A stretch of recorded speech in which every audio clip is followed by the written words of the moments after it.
internships and full-time employment after graduation. The program was a big success and has expanded this school year. The program's birth and evolution at Durfee, as well as its potential, was featured in the Washington Post in late December.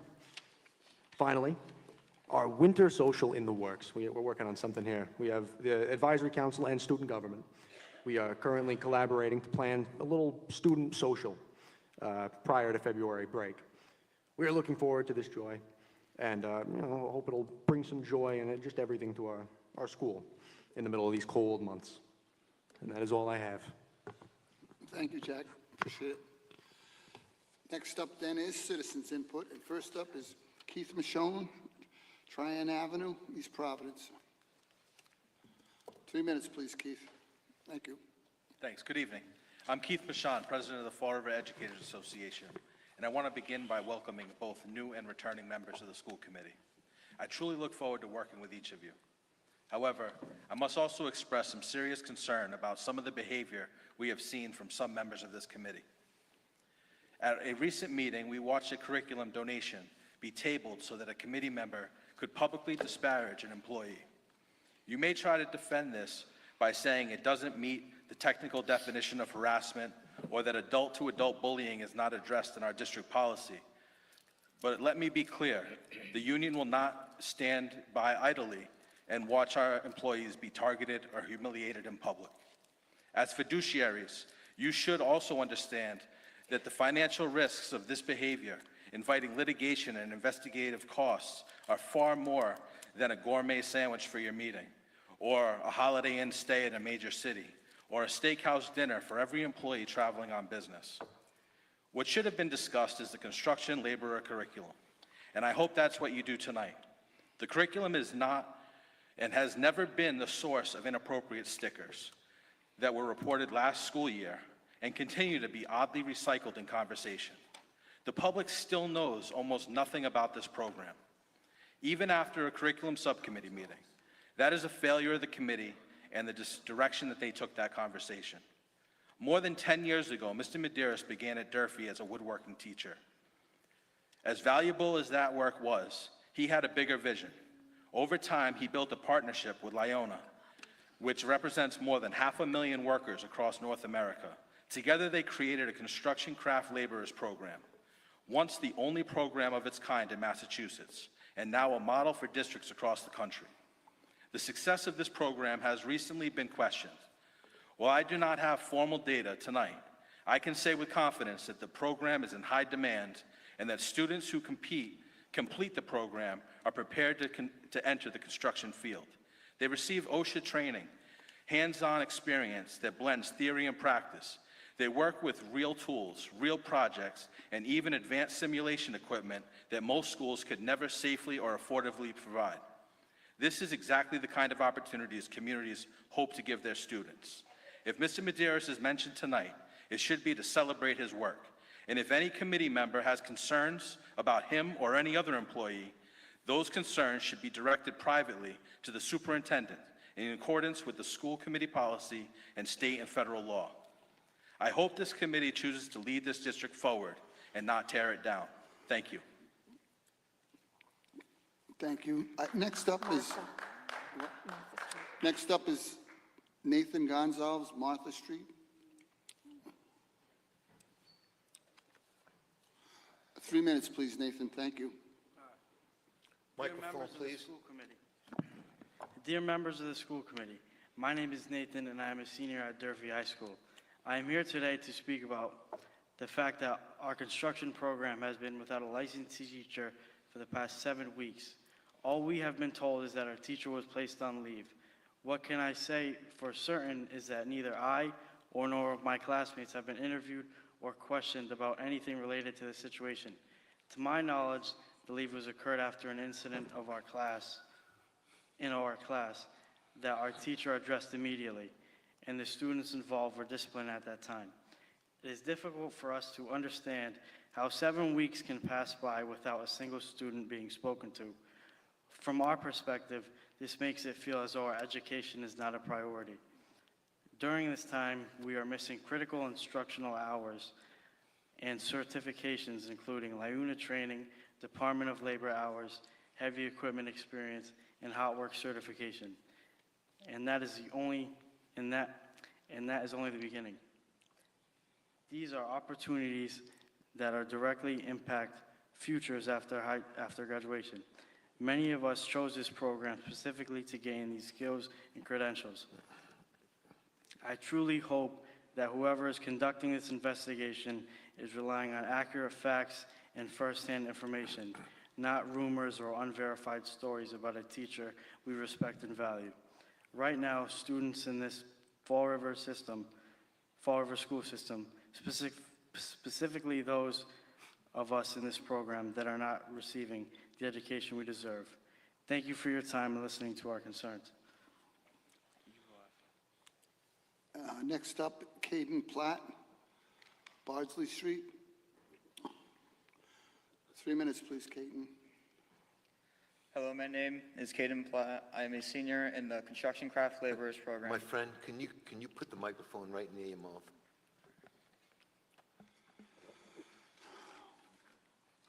Is that better? Right in front of you. Really? Is that better? Yes. All right. My name is Caden Platt. I'm a senior in the Construction Craft Laborers Program, and I'm here tonight to speak about the program.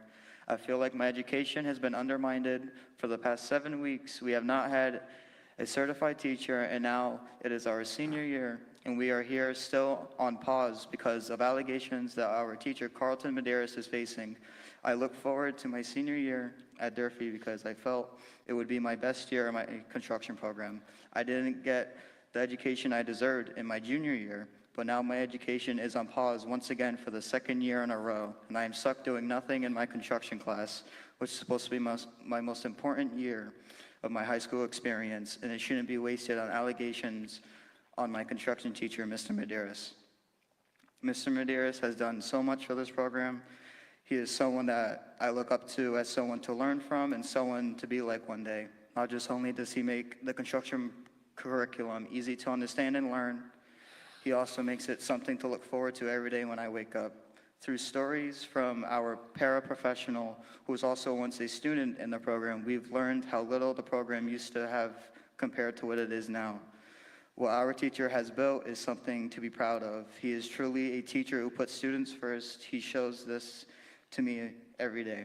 He consistently works to improve the program and to create more opportunities for us, including industry certifications that makes us more employable after graduation. He goes out of his way for students to have graduated the program to help them seek jobs they are trying to pursue with the education that they got from the program. All of our progress has been put on hold because of this investigation. It has already taken 84 hours of classroom instruction away from us, and that number continues to grow. This doesn't just affect seniors like me, freshmen who also losing valuable learning time in OSHA training, including my brother, who is a freshman in the Discovery CTE program, who wants to have a good career in the construction program, has missed his opportunity to get his OSHA 10 certificate. He is now questioning if he is able to get an education through the construction program, which isn't fair that we are missing very important learning opportunities and skills because of a 7-week investigation. This investigation is impacting many students, and as a program, we are feeling the effects every day. The most frustrating part of that is that it feels like no one is paying attention to the students who are missing out on their education. We are the ones losing opportunities, skills, and time that we will never get back. I'm done. Thank you.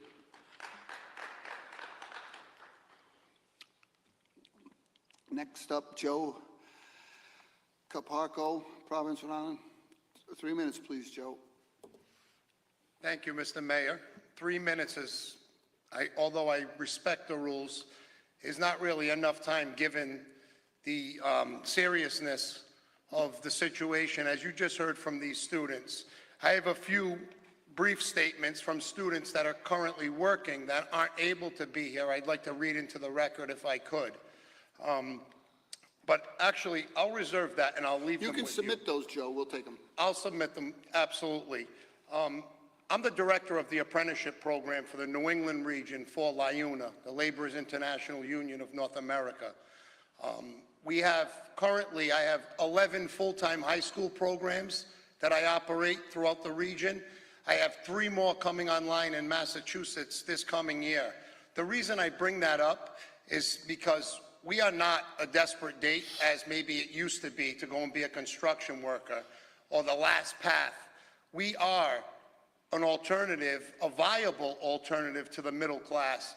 What other career opportunity does this school offer where students come out of high school and they not only do they come into this program where we have a 140-acre campus that they come and they get trained, they get industry certificates, but they start making $29 an hour the first hour they work after graduating high school, building the infrastructure of our community. This school that we're standing in, when we started this program, the way this very program started, I will tell you hands down, unequivocally, was started because of the tenacity, the courage, the compassion of Mr. Medeiros, following up and actually becoming a haunt to me at times, not relentless, that he was a woodworking teacher that needed to give more to his students.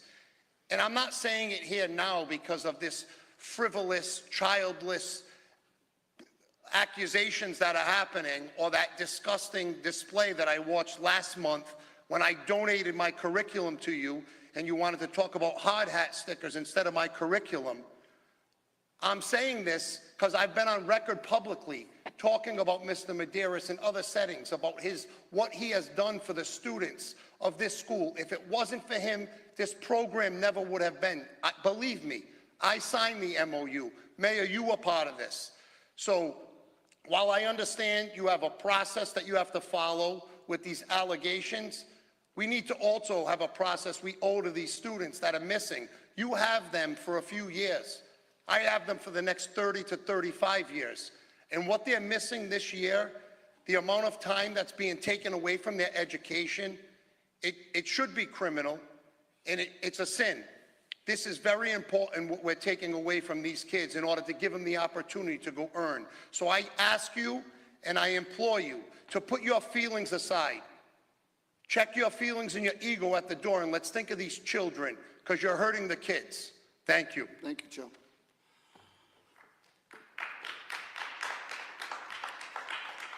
Next up is John Gonzalez, Rehoboth, Mass. How you doing? I'm here on behalf of Mr. Medeiros. Just got a few things to say. My son Nathan Gonzalez came up here. I'm very proud of him. He really believes in Mr. Medeiros. He loves the class. He comes home talking about the class. It's his future, you know. Mr. Medeiros is one of those teachers. I've talked to him on occasion. I was in structural carpentry and vocational school, and my structural teacher, Mr. Bramwell, I'll never forget, because he gave us lessons on school, construction, and lessons on life. And I believe Mr. Medeiros is the same way. I feel that. My son loves him, talks to him. He gives him lessons on life. He's very important. I think it's very important we get the guy back here. My son's only got 3-4 months left. He's graduating. He's made a big difference in my son's education and career moving forward. Thank you. Thank you.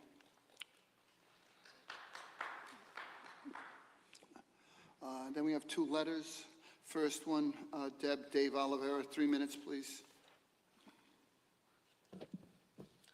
Good evening, members of the school committee.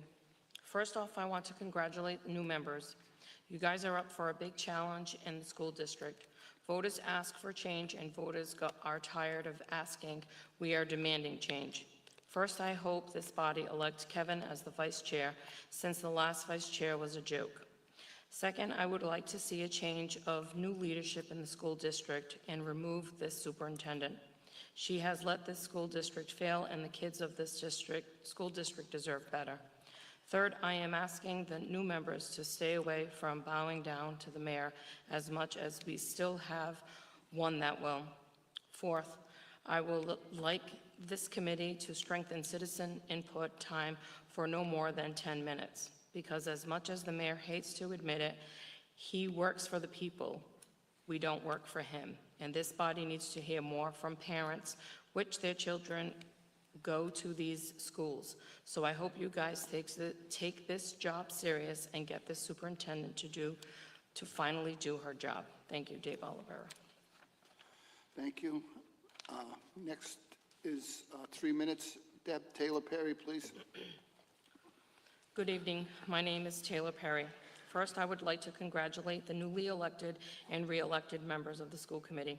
Seeing this group come together gives me a sense of hope and promising progress. Over the past year, as I sat back and watched school committee meetings, I often felt distressed and disappointed. While some members may argue that decorum was present, the reality is that parents and community members could clearly see otherwise.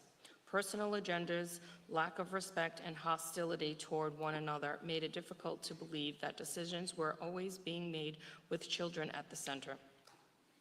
That is why I am truly grateful to see the faces seated here today. I have hope and faith that our school system is entering a period of positive change. I will continue to advocate for open-minded ideas, collaboration, and leadership that puts what matters most first, our children. Children come first, education comes first, safety comes first. When parents and community members provide citizen input, it is sometimes dismissed as complaining, but we are not complaining. We are addressing concerns because we care. You are our elected officials, and it is our responsibility as parents to speak up when we are not being heard. Tonight, however, I feel a renewed sense of trust. I feel that parents will be heard, respected, and valued. I believe this is a team that will grow together and make this district better than ever. At the end of the day, my purpose here is simple: to congratulate you and express how grateful I am as a parent to witness what feels like the beginning of positive, meaningful change for this term. Thank you. Next up, we have a subcommittee report by the former member chaired it, so it will be read by Deb Cabral. It's the instructional subcommittee. Instructional subcommittee was held on December 18th, 2025. The first agenda item was a discussion and vote to refer the new Durfee curriculum for the Construction Craft Laborers Program, CCL. Ms. Sylvia, director of the Durfee CTE program, presented information about using the laborers union called LILUNA. She stated that LILUNA curriculum aligns with our framework, but had to be redesigned and make it relevant for high school students. For many months, Durfee's team worked with an outside consultant to help create a high school level of a LILUNA curriculum. Mrs. Sylvia stated that LILUNA reps asked if Durfee would be interested in hosting schools from all over the country to come in and see the Durfee CCL program using LILUNA, and in return, Durfee would get the curriculum for free. The LILUNA high school level curriculum will be implemented in the 2026-2027 school year if approved by the school committee. Members voted to refer to the full committee. Agenda item 2 was an update on the International Teacher Partnership. Assistant Superintendent Raposo thought it would be helpful to have Mr. Sergio Paez from International Teaching Partnership give an in-depth update. Mr. Paez said the country of Colombia would come to Massachusetts to help our students. He said it's very exciting initiative and is aligned with the Department of Education. Mr. Paez said he does all the interviews, screenings, and all the matching for our district. All candidates have to interview with him via Zoom. They have to have an interview in English, and if the interview is good, he sends it to the principals. Principals also screen the candidate, and they have their regular hiring process interview the candidate and then asking any questions they want. Mr. Paez said that they have to be from an accredited university, they have to have a license, and they have to have the experience. His job also provides guidance and support for flying, transportation, financial, and banking support, how to get a license, Social Security, and more. He also stated the district will not be responsible for this part of the process. Mr. Raposo said that there are some international teachers with us who are in their third year. The third item was a discussion to vote to refer the Durfee Program of Studies. Durfee Principal Dr. Stevens opened with a discussion of the importance of evolving as it pertains to curriculum. She stated there's a real intentionality around making Durfee meaningful for all kids, and vetting the curriculum consistently is making sure Durfee is evolving with the times and keeping up with the needs of our population. Dr. Stevens said offering 21st century skills is most important to add to the curriculum as it will be applicable post-graduation. Some of the additions are as follows. The first is adding an AP Business and Personal Finance course, adding a math elective with a financial literacy focus, renaming senior history to senior civic life and financial literacy to focus on real-world skills.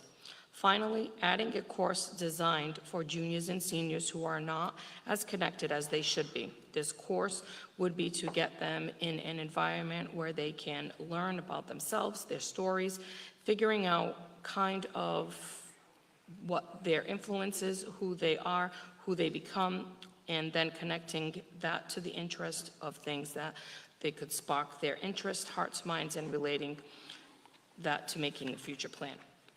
Members voted to refer to the full committee. The final discussion was on the updated physical education waiver.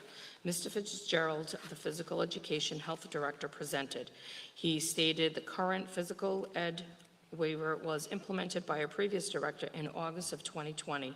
We now have a new framework. He said it's time to update. We need to have more offerings that are relevant to physical education and offer new pathways and different options of how students get fulfilled in PE, whether it's in the summer, participating in athletics, after dark, and more. If approved by the committee, the new waiver will read as follows. Waiver form must be completed prior to the start of the season. Only one PE class may be waived and must be in sophomore, junior, or senior year. Only director of PE health can approve. The athletic director and coach must provide their signatures for approval. Students must complete one term of PE before applying for a waiver. 3 sport athletes may be eligible for a second waiver on a case-by-case basis. Mr. Fitzgerald also said they have recently changed the way we do physical education at the high school, where students can self-select every 2 weeks. It's really boosted their engagement. The committee voted to refer. Thank you. Item number 5 is the superintendent's report. Dr. Curley.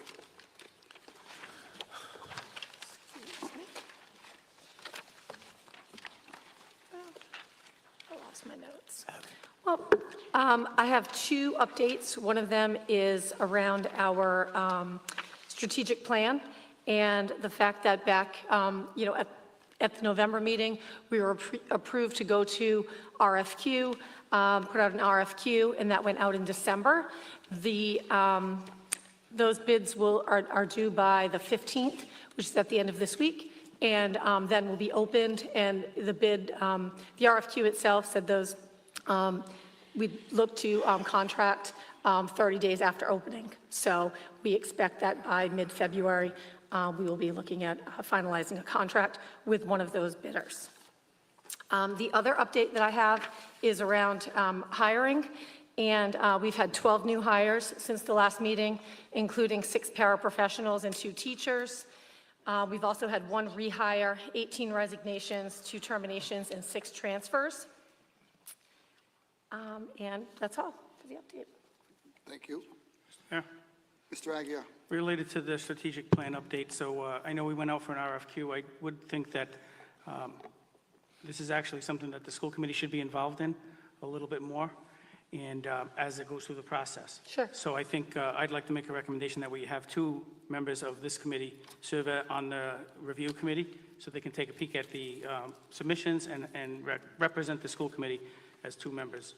And one of which I would like to recommend Ms. Riley, since she's had the most experience with strategic planning and as a superintendent, and then whoever else anyone feels. And I'd like to make that in the form of a motion. Second. Yeah, okay, so let's vote on his motion. Part of your motion is Ms. Riley? Go ahead, Deb, give it a call, please. Mr. Agia? Yes. Mr. Dias? Yes. Mr. Corey? Yes. Mr. Monas? Yes. Ms. Riley? Yes. Ms. Stewart? Yes. Mayor Coogan? Yes. Does anybody want to be on that committee? I will. Okay, so we'll let Ms. Stewart do it also. There's our two representatives. Item number 6, I have 3 sets of minutes. Does anybody have any questions on those? I'll take them as a bundle. Mr. Dias. Yes, I was able to go through all 3 sets of minutes. 2 of these were in the backup today. I did not see them in the backup over the weekend, so I understand that the new members aren't situated with board docs yet. Did the new members receive all 3 sets of minutes in their backup? I'm seeing yes. Okay. I yield. Motion to approve. I have a motion to approve. Do I have a second? And then we'll answer. Yeah, I have Mr. Corey's second. Ms. Stewart.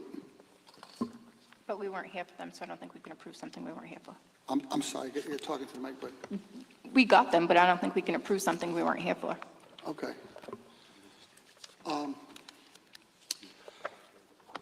Did they all? Can we have the attorney weigh in on that? Just Go to ahead, make sure Mr. everybody's on the same page? Mr. Assad. The question is, did all the new members get the minutes in their booklet? No, can they vote on it? I think that's just so, Vote on it. for- and that Can for they the future. vote on it? I'm too. sorry, Vote I'm on it sorry. Because they weren't part of it. Mr. Bones, did you get them? I think so, yes. You did get them? But the question is, can they actually vote on them? So people, I think, are wondering. They weren't here So even for if the- yeah. somebody misses a meeting in the middle, Before, yeah. we should know whether we All right, have to so the- abstain or, I agree with Mr. Aguirre. We'll do the veteran members. We'll vote. Yeah. Mr. Chair? Veterans. Mr. Yeah, Chair, we the still only have a question I quorum. was asking is if Attorney Assad can give us his opinion on whether they can actually vote. The new ones. If they can vote, they would know, and we would know for the future. They weren't here for the minutes. As long as there is a quorum that could actually vote on it, that would be proper. If not, the rule of necessity kicks in, and then they would be able to vote on it. Thank you. Okay. So we do have a quorum, Mr. Aguirre, for Yep. us. Deb, call the roll, please. Mr. Agia? Yes. Mr. Dias? Yes. Mr. Corey? Yes. Mayor Coogan? Yes. Item 7, travel requests. We have a number of them. Does anybody have any questions on the travel request? Mr. Dias. Thank you. So some of these questions apply to all, so I'll just put a hold on all. So for the first one, I noticed there is no cost to the district, the participants paying for this. My question is, it appears that this individual is going for, it appears that they're an art educator and they're going for professional development, which is obviously something we should be promoting. Did this individual apply for, is there any grant funding or anything we can do to help this individual? I see it's being paid for by them. And I don't know if there's something in any contract, but if we can look into possibly help assisting them, because obviously we want to promote professional development for all our educators and all our employees, of course. Do we know if, why they're paying for it out of pocket? I do not. Are you asking me? Yes. Yes. Okay, no, I do not. I do not. I know that we do have a, for credit classes, we do have a reimbursement process, $1,000 for each of the 2 semesters, or up to 2 times per year for educators. And where this is not credit bearing, in consideration of the flight, I don't know. I don't know what the funding source would be. I guess my question, thank you for that. I guess my follow-up would be, what is the process? Because obviously we have plenty of travel requests that come down that are either paid for, usually through some sort of grant, or is paid for through the operating budget. I didn't know, like, whose decision would that be? Would it be specific to a grant? So I think that generally speaking, when we see the travel requests here that are related to professional development, it's generally professional development that we have a hand in setting up for people and say, and we're asking people to go. And we say, like, will you go to this professional development? And if the answer is yes, then we are looking at whatever funding source that we have, whether it's from the operating budget or through a grant, to pay for the travel and the lodging and the food and for the professional development itself. I don't know the details offhand of this. Assuming that this is potentially a teacher who came forward and requested to go, that it was, they suggested attendance, not that we asked them to attend. It's usually if we have any faculty member that requests to go on a trip like this, it would be, we wouldn't work with them to find any funding. Like, that's usually like pretty straightforward down the line. I don't know how often something like this happens, so I wouldn't rare. say that we have a protocol in place for it. I would say that, and I'll say generally speaking, we would encourage people to find something similar that doesn't require the travel and the overnight lodging. And we do assist in paying for the professional development itself, if not, if not all of the extras associated with going. Okay, thank you. And last question, and I see a few on here that, and I know this is pretty common, the use of personal vehicles, either going to the airport. I understand that's commonplace, and the reason I'm questioning it right now is we received the Collins Center report, which in part mentioned that, I guess, discouraged, I would say, the use of personal vehicles for department use. I don't know if that would cover going out of district to either the airport to go somewhere else. However, I think it's just something we should look at in the future, just while we're working on complying with that report. What would the alternative be other than a person driving themselves to the airport? I don't know. I guess if you're asking me if that would be an insurance question, but I don't have the answer right now. I just think it's something that should be looked into to make sure there's no liability on the district. I don't think so, but since we received that report and it mentioned it in detail, I just figured it's something we should look at. But I'm still going to approve all these travel requests. So I'll make a motion to approve. Mr. Aguirre? Just a follow-up question on the travel for the teacher. So I'm not even sure, looking at this, why that's even here, because it's not, basically, if a teacher wants to go on to professional development, we don't know that they go. I'm thinking this is here because one of these days, or all of these days are school days. I think it's So I because think that's someone's why they're- traveling out of state on a school day. Correct. So with that being said, there should be a funding or a cost, meaning substitute. Substitute should be there as well. You know, You're it just correct. says that, it's almost like they're telling us about a private trip that they're taking, which might be totally voluntary and beneficial. Mm-hmm. But there's got to be a system in place so that we don't, this makes it look like as if it's school-sponsored travel. Yeah. And I think it's really her own travel with an allowance from the principal or whoever's in charge to say, you can take those days off as professional development. I just think we need to tighten it up a little. I'm not opposed to it, but it makes it look like as if it's us when it's really not. I yield. Thank you. Anything further on travel? Do I have a motion, a second on all three? I made the motion. Okay. Second? I have a motion, a second. Deb, call the roll on the travel items, please. Mr. Agia? Yes. Mr. Dias? Yes. Mr. Corey? Yes. Mr. Monas? Yes. Ms. Riley? Yes. Ms. Stewart? Yes. Mayor Coogan? Yes. We have 5 donations tonight. I'm looking for a motion and a second to accept. Motion approved. Second. I have a motion and a second. Any discussion on any of them? Mr. Dias? Thank you. I've asked this at the last few meetings now, if we could reach out to the MASC and just, or anyone, and just get an opinion on whether the donations that we have, if we're receiving all of them, because there is law around the acceptance of donations. And this was from the training that I received from the MASC, because if there are donations that are over $50, it could be seen as a gift, and there's conflicts of interest. So that's why those come before the school committee. And that was explained to me through the MASC.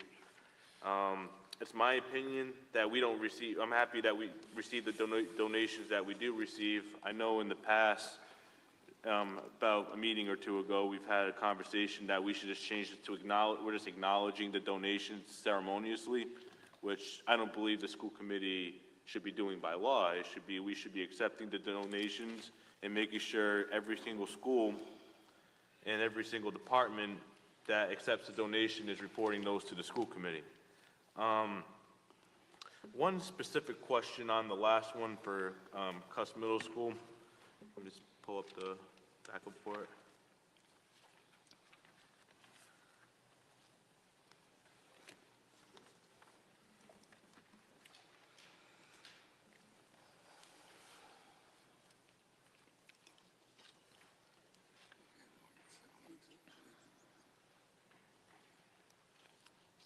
So it appears the donations, and I have the backup here, is mainly gift cards from many different locations throughout the city.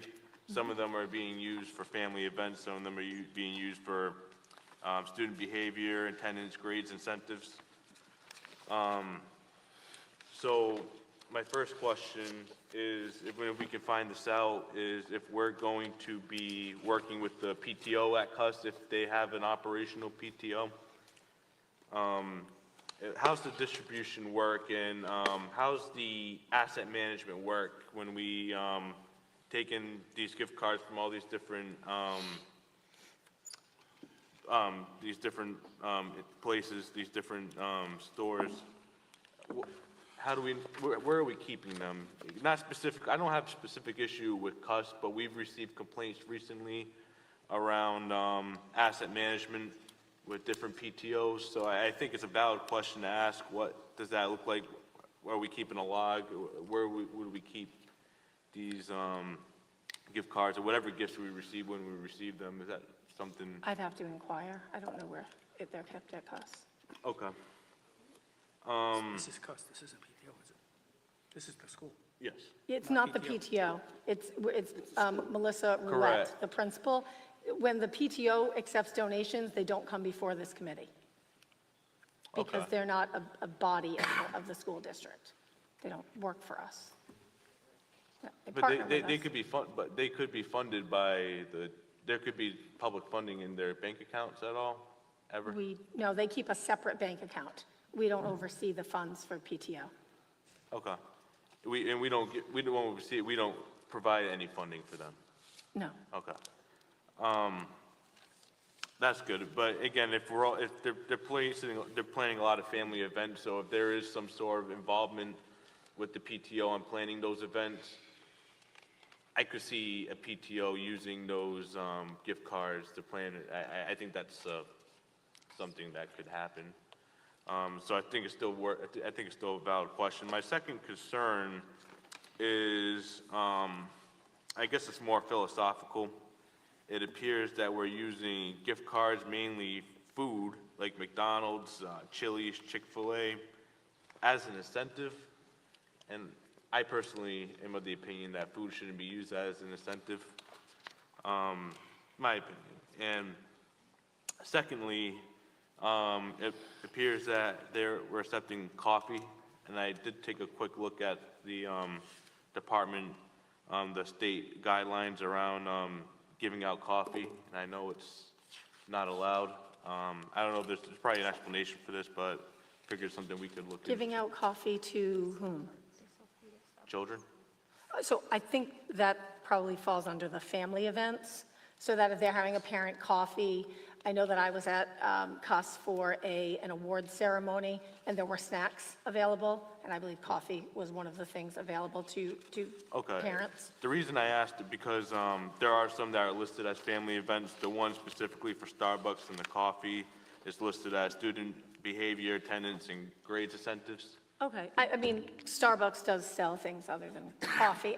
Obviously, a student could use that for anything, and nobody's checking ID at Starbucks. So if that's a concern, that's a valid concern. We wouldn't serve coffee to students, so giving gift certificates for coffee doesn't make sense either. Or it says, it is not gift certificates, it's 4 bags of coffee in the bag. That's why I asked. Okay. I yield. Mr. Chairman, Mr. Aguirre? just to follow up on that, the issue with so Cuss has delineated here on a spreadsheet a whole bunch of donations, which is fine, that's, I think, how it should go.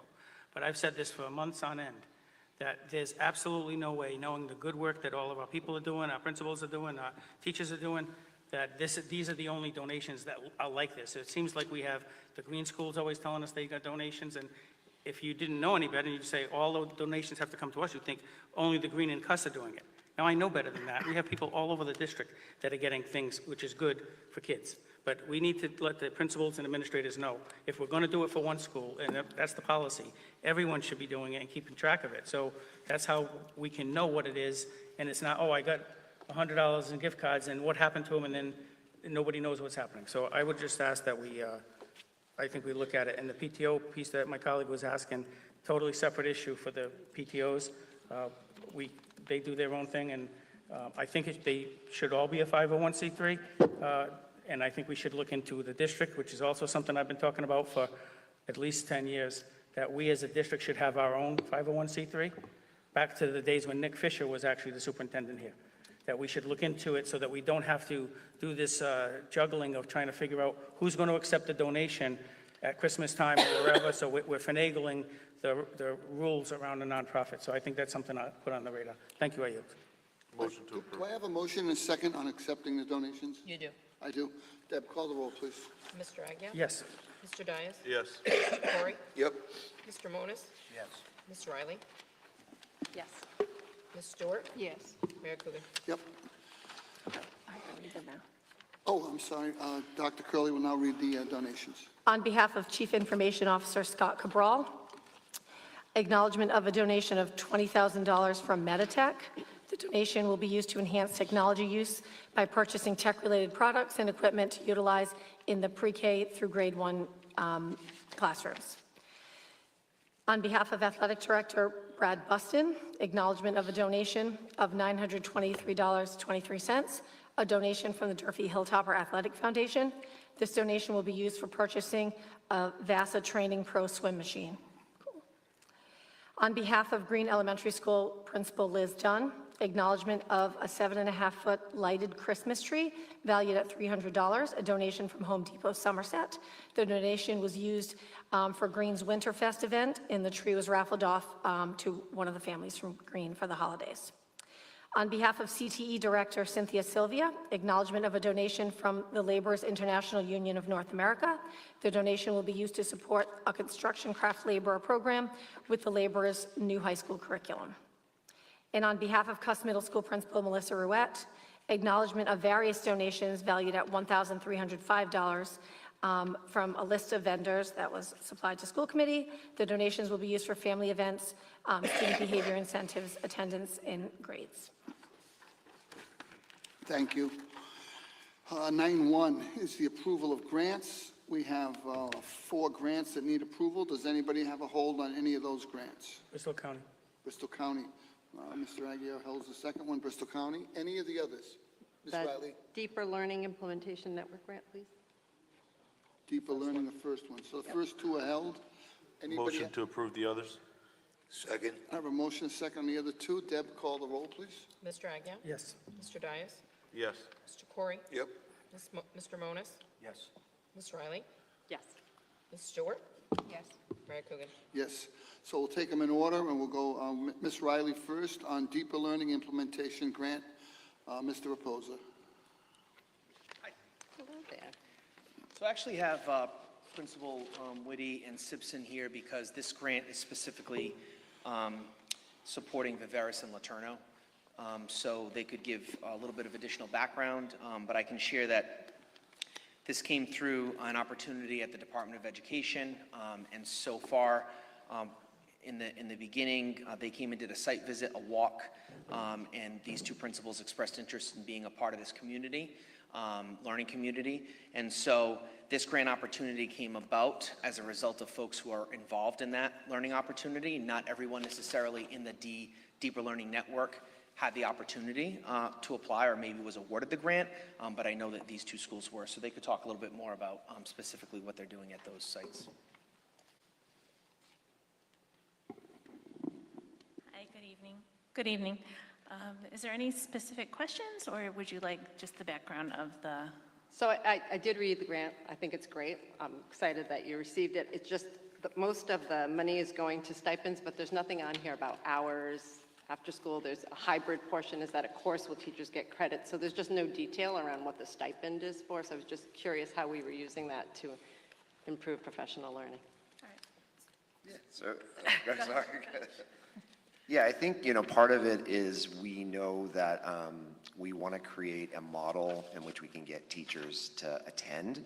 So I think part of it is to get some feedback from educators at Laterno and Viveris, creating a model in which there would be some online participation.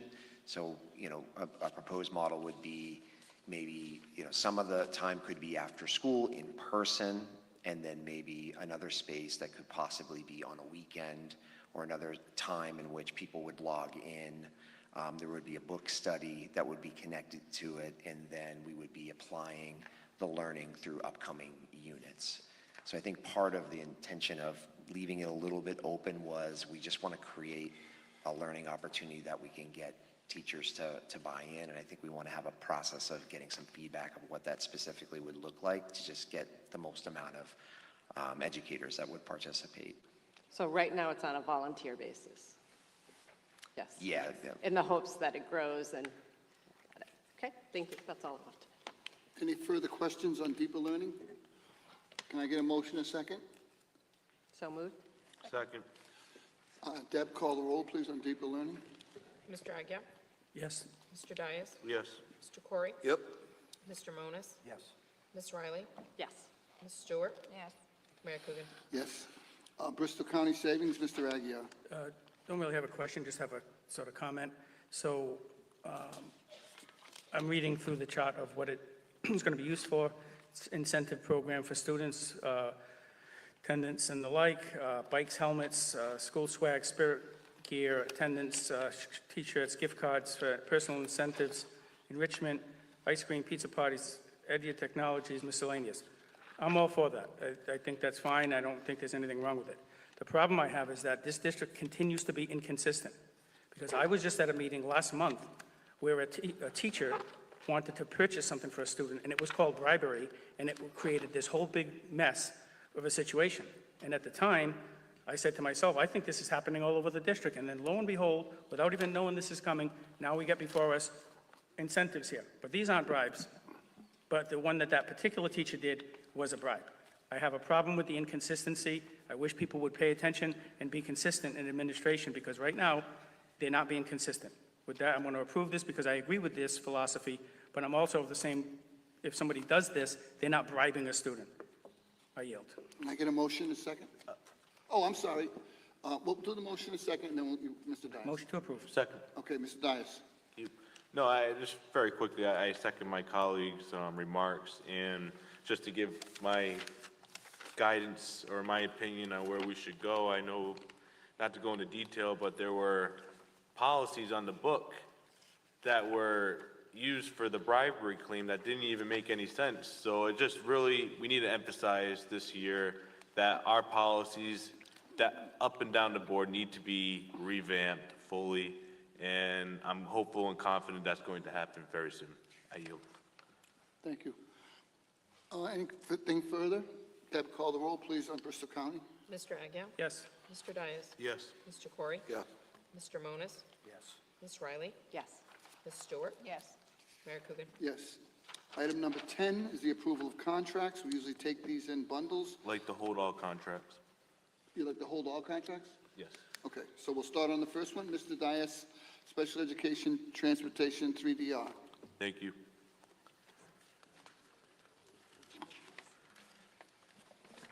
Mr. Pacheco, can you walk the committee through, actually, my first question would be, it appears for special education, did we go out to bid for that?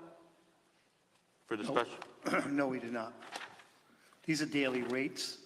If you look at the two numbers, the reason why they're identical is the daily rate that we pay for transportation. So we have 3 or 4 companies who do request from time to time to work for the district.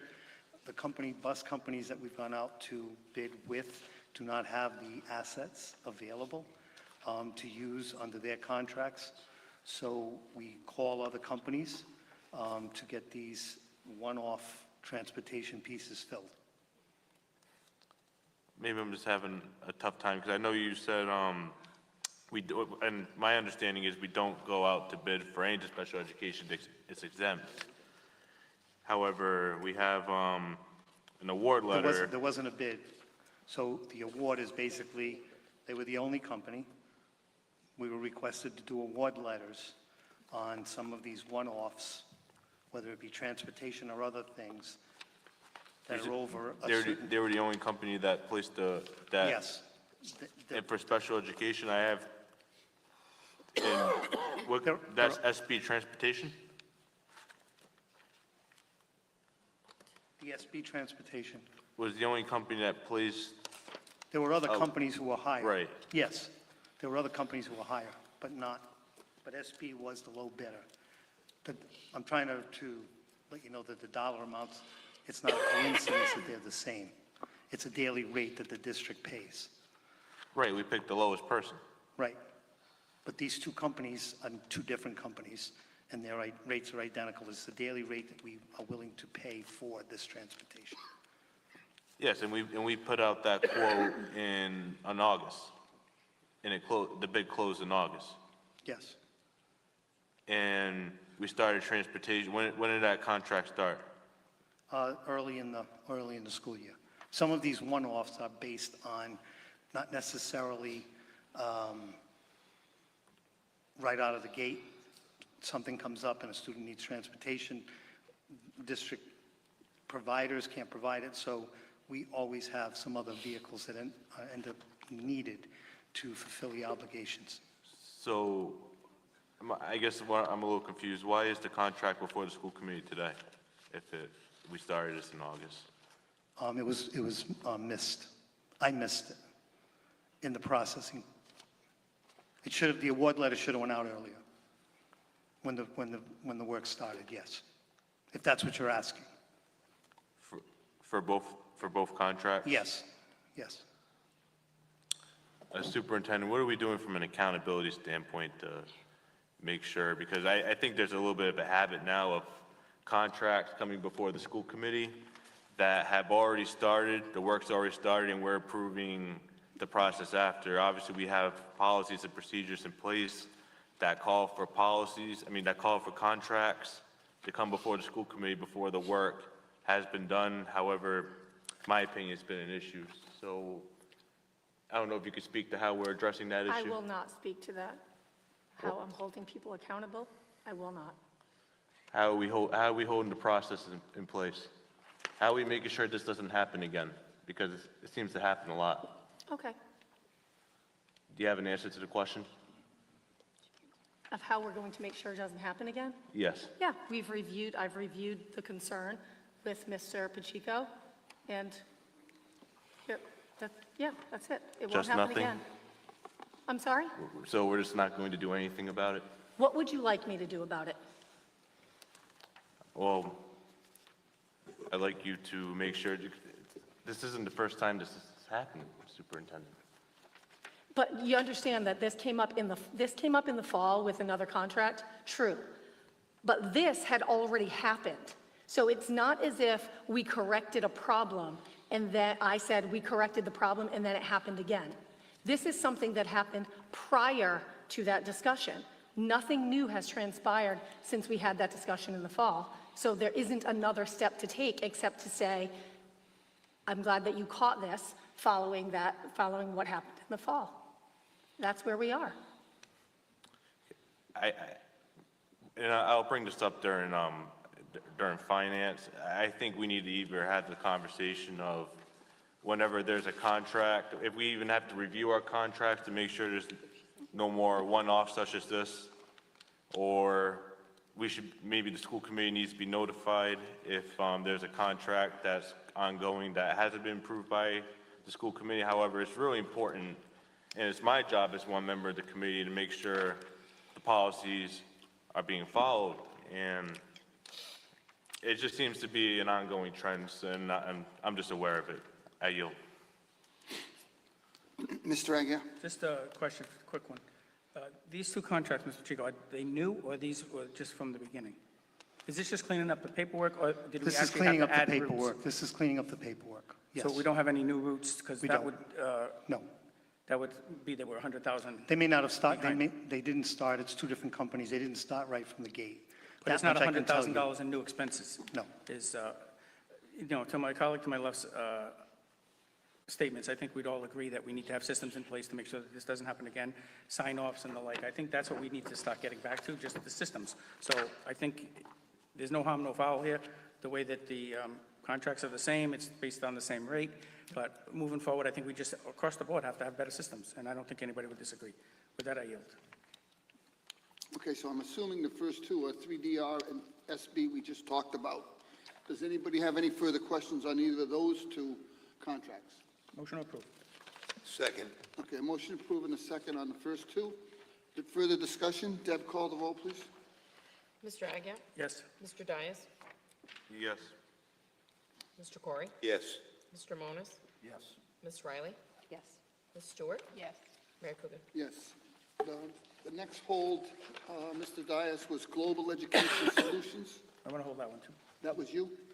I'm sorry, Mr. Aguirre, Global I Education. think both of us, but I held it, I just have a question, quick. Sure. So my only question is, obviously, this is to try to recruit people from overseas to come over. Absolutely. What Yep. happens if we don't get 8? Is this just we're paying them 40 grand, and if we don't get 8, it just... Yeah, does it so prorate? we actually reduced it slightly. Last year, it was for 10. So we have 17 right now. What we've done is, they'll continue looking if we have a need. They'll sort of owe us a teacher. But I reduced it to 8 because I think that that's like a healthy amount right now. The 10 was difficult to try to fill all those with really qualified folks. So if anything happened, we could either amend or they would owe us a teacher, but we haven't faced that scenario right now. Or like the future?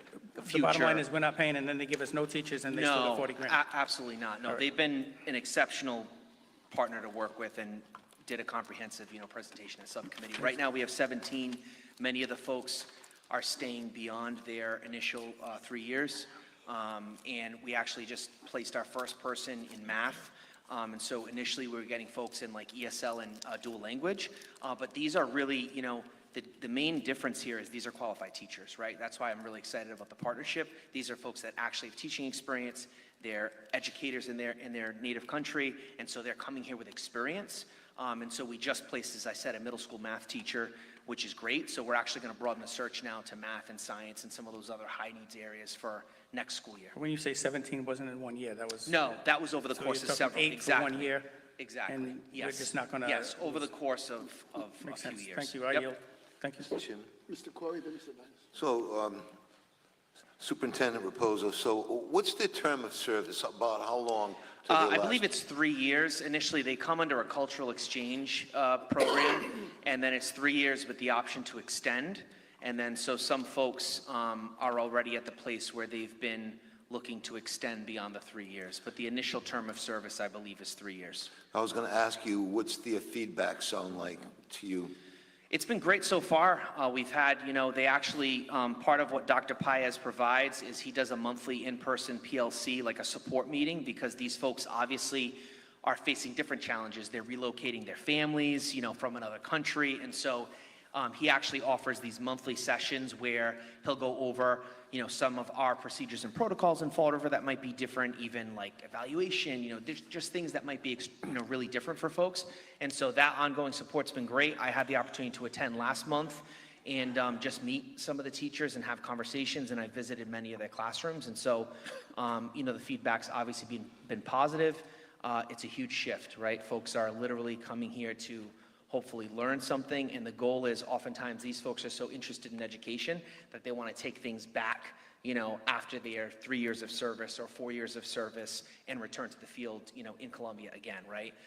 We're going to start to explore, as I mentioned in subcommittee, Dr. Paez has connections with Brazil, and so we have a large Portuguese-speaking population, Brazilian population, so that's something we're looking at. What might it look like to build a partnership there with some teachers from Brazil as well? So we're going to look at some different options, as we move forward. Are they in different schools, or are they focused on? They're clustered, so they are in different schools, but we do try to keep a community together. We just find particularly Is with Viveris one of the focal schools? Viveris, I believe, has some teachers. Green has some teachers. Fonseca has some teachers. Morton, Durfee. So we probably have about 5 or 6 schools, and we keep folks kind of clustered together. That way they have, each other as support, because it's obviously a huge shift. Are they open to visits? Absolutely, yeah. Just to see. We're always open to visits. Just to see what it looks like, Yes. and to feel it, just to feel what it's all about. Yeah. Sounds very exciting. Thank you, I yield. Mr. Dias. Thank you. I thought it was a great presentation at the subcommittee level, both by yourself and the representative from the company, and I'm going to support it today. The reason I placed the hold was to give my feedback to the administration, as I believe this is something, along with future purchases that we may or may not have coming up. This should be something that should be really looked into expanding in any strategic plan that we have, and bringing in new staff, and as we potentially expand classroom space. Just wanted to put it on the administration's radar, something to look at, but that's all I have, so I'll make a motion to approve. I have a motion, I have a second. Second. I have a motion, a second. Any further discussion on global? Deb, call the roll, please. Mr. Agia? Yes. Mr. Dias? Yes. Mr. Corey? Yes. Mr. Monas? Yes. Ms. Riley? Yes. Ms. Stewart? Yes. Mayor Coogan? Yes. Finally, Compass, tuition for students with special needs. Mr. Dias. Thank you. Typically, they're pretty self-explanatory. However, I think it's the fiduciary responsibility of this committee to have all the backup, to have the actual contract when we're approving a contract. When we approve this, the contract itself, 4 members are going to sign off on said contract afterwards. We should be able to review that language in the contract before we vote on a contract. That should be for anything we vote on. So hopefully we can get into the habit of doing that, of having that placed in the backup. Obviously, it's something that we need to approve. Of course, there's state law, but I just hope we can get the backup moving forward. Thank you. I'll make a motion to approve. Second. Motion is second. Any further discussion on Compass? Hearing none. Deb, would you please call the roll? Mr. Agia? Yes. Mr. Dias? Yes. Mr. Corey? Yes. Mr. Monas? Yes. Ms. Riley? Yes. Ms. Stewart? Yes. Mayor Coogan? Yes. We'll start the committee of the whole. 11-1 is a vote to approve the election of a vice chairperson of the school committee. The person with the majority of votes will be declared vice chairperson. If no person receives a majority of votes, the election will be declared null and void, and a new election will be held. Do we have? Motion to elect a vice chair via vote. That's what it Correct. nominated. To nominate a vice chair via vote. Do I have a second? That's what the rules are. There's no motion needed. It's just, that's what the rules are. Okay, so we just call the roll, don't we? Right. Just take a roll call. Right. Call the roll, Deb. Mr. Agia? Kevin Aguirre. Mr. Dias? Kevin Aguirre. Mr. Corey? Kevin Aguirre. Mr. Monas? Kevin Aguirre. Ms. Riley? Kevin Aguirre. Ms. Stewart? Kevin Agia. Mayor Coogan? I'll abstain on that one. Congratulations, Kevin. Thank you very much. I just have a few things to say. Sure, absolutely. Thank you for your vote of confidence in me. From my colleagues, I do appreciate it. I've served for many years on this board, and I look forward to having the opportunity to serve as the vice chair over the next 2 years. We need to take this committee in a different, and a fresh start and a new direction for the Fall River School Committee. We need to demonstrate appropriate systems, accountability, decorum, and oversight. To my colleagues, I say that it is okay to ask questions. Questions are actually encouraged as part of a good government process. Over the last 2 years, we've had some situations where we've created some rules and regulations on this committee that I don't think make sense, and one of which is going to be my first act as a vice chair, is to make a motion that we eliminate the 10:30 curfew on the meetings because there is no time limit on the people's business. Second. I have a motion, and do you have anything further on your statement, Mr. Aguirre? Is that the end of your That's statement? the end of my statement. That's the end of your statement. We have a motion and a second on ending the meetings at 10:30. Eliminating them. Eliminating the meeting ending at 10:30. Any discussion? Ms. Riley? I just say that I'm not against changing the time that we do it. I just would say that I don't know that we're always in the best frame of mind if we start at 5:30 and we get to 10:30, 11:30, 12:30, that we're in the right frame of mind to listen, perhaps more than adding another meeting, so that we have two meetings that are maybe shorter versus one really long meeting. Just throw that out there as someone who knows after spending a day, all of the folks here have worked all day and then staying here into the night. Sometimes we won't get the best conversation, so if we want good discussion and good conversation, perhaps the thought is I meet think twice that month. I support Ms. Riley on that one. If you work an 8-hour day and you're here for a 5-hour meeting, that's 13 hours. If we couldn't get through everything and we had to schedule another meeting, I'm not against that. But I think a 10:30 cutoff is a 5-hour meeting, and we should be able to handle the people's work in 5 hours. And if we can't, we'll move it along again. But we do try to cover everything. I just know that a 13-hour workday for most of us up here that work an 8-hour day is a long day. Mr. Dias. Thank you. And I understand, and I'm supportive of my colleague, Ms. Riley's sentiments and comments. The reason I seconded the motion is because it should be up to the committee to decide what time the meeting ends. This 10:30 deadline was rushed, and I don't believe we'll have this issue with this committee, but we've ran into the issue before of just rushing things through and ending meetings on an issue that could be a climax or an issue that was very important. Obviously, the decision to end a meeting is up to the entire committee, and the committee should decide at any time it wants when to start and end a meeting. It shouldn't be up to one individual. So, of course, we should have efficient meetings. We should move with the decorum, and I'm sure we'll move in the right direction. However, that's why I seconded the motion. Thank you. I yield. Mr. Corey? And so I'm just going to, digress from my colleague's opinion. I do want to congratulate Mr. Aguirre on the vice chairmanship. I think it's well-deserved. However, I just thought that the temperament of our meetings over the past 2 years just felt like a run-on sentence in so many of our deliberations, when if we could tame ourselves and put ourselves into a more efficient frame of mind so that we can just work through the agenda as it needs to be worked through legitimately, then I think we can get our work done in a more timely fashion. So that's what I have to say, and I'll yield. Who's next? Mr. Aguirre. So I do understand the sentiment. I can just speak from experience over the past several years. So one of the things when I say I would like to work and help to take this committee in a different direction is that we need to have better systems in place, and we need to look at our agendas in a different way. We need to look at our backup information in a different way, and we need to increase the level of communication between the administration and the schools and the school committee.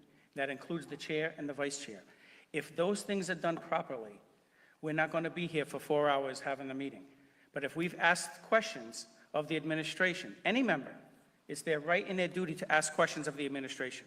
If the administration refuses to give answers to the questions and would rather come to a meeting on Monday and roll the dice and see what happens, that's where we got into this problem. So I'm fully aware that when we get to the setting the agendas and doing it properly, doing the proper backup and having communication, we won't end at 10:30.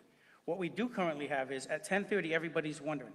So we'll go in the back and we'll have 6 items in executive session or 16 items in executive session, and we have 9 minutes left on the clock.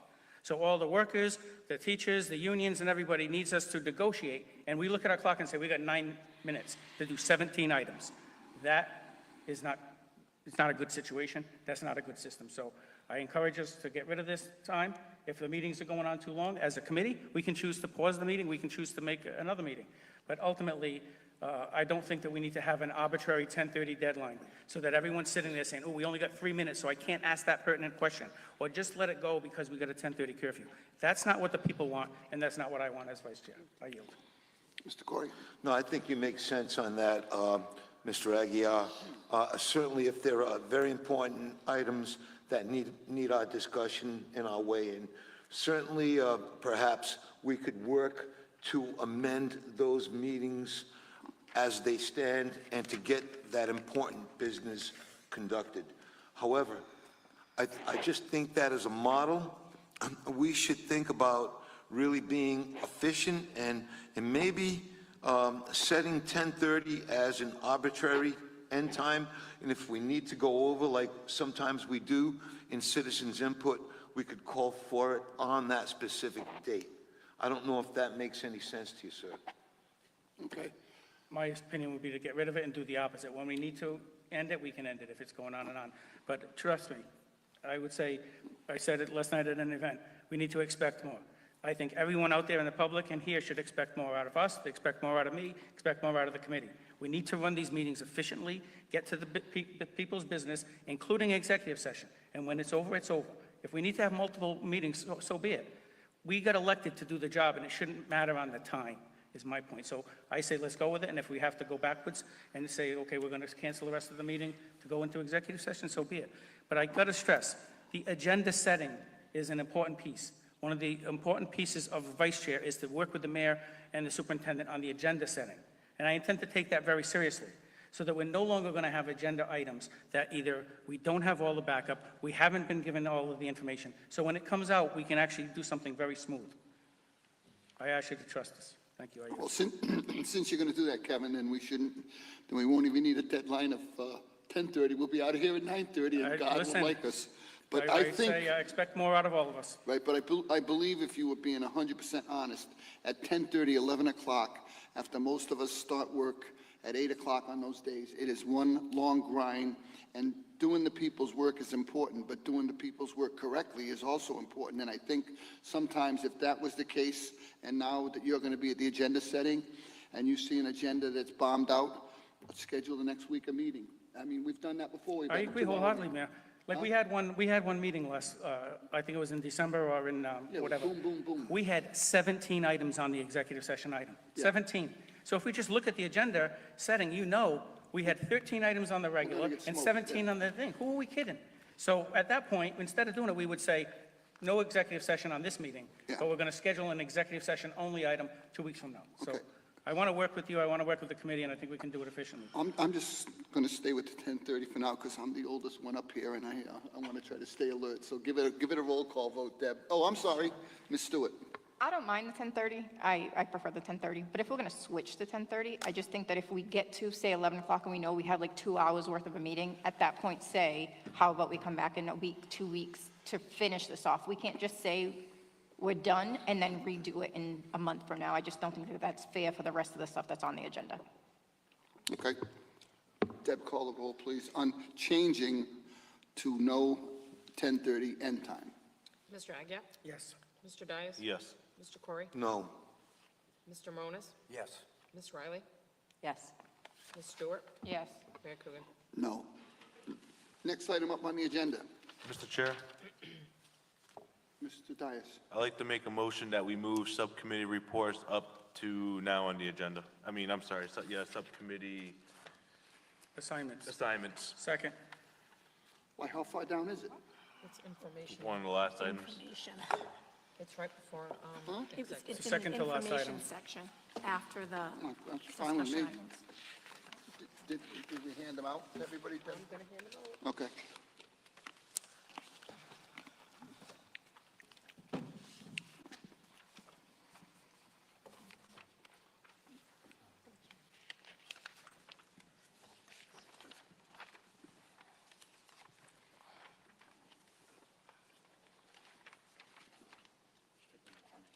Yeah, this is just strictly informational.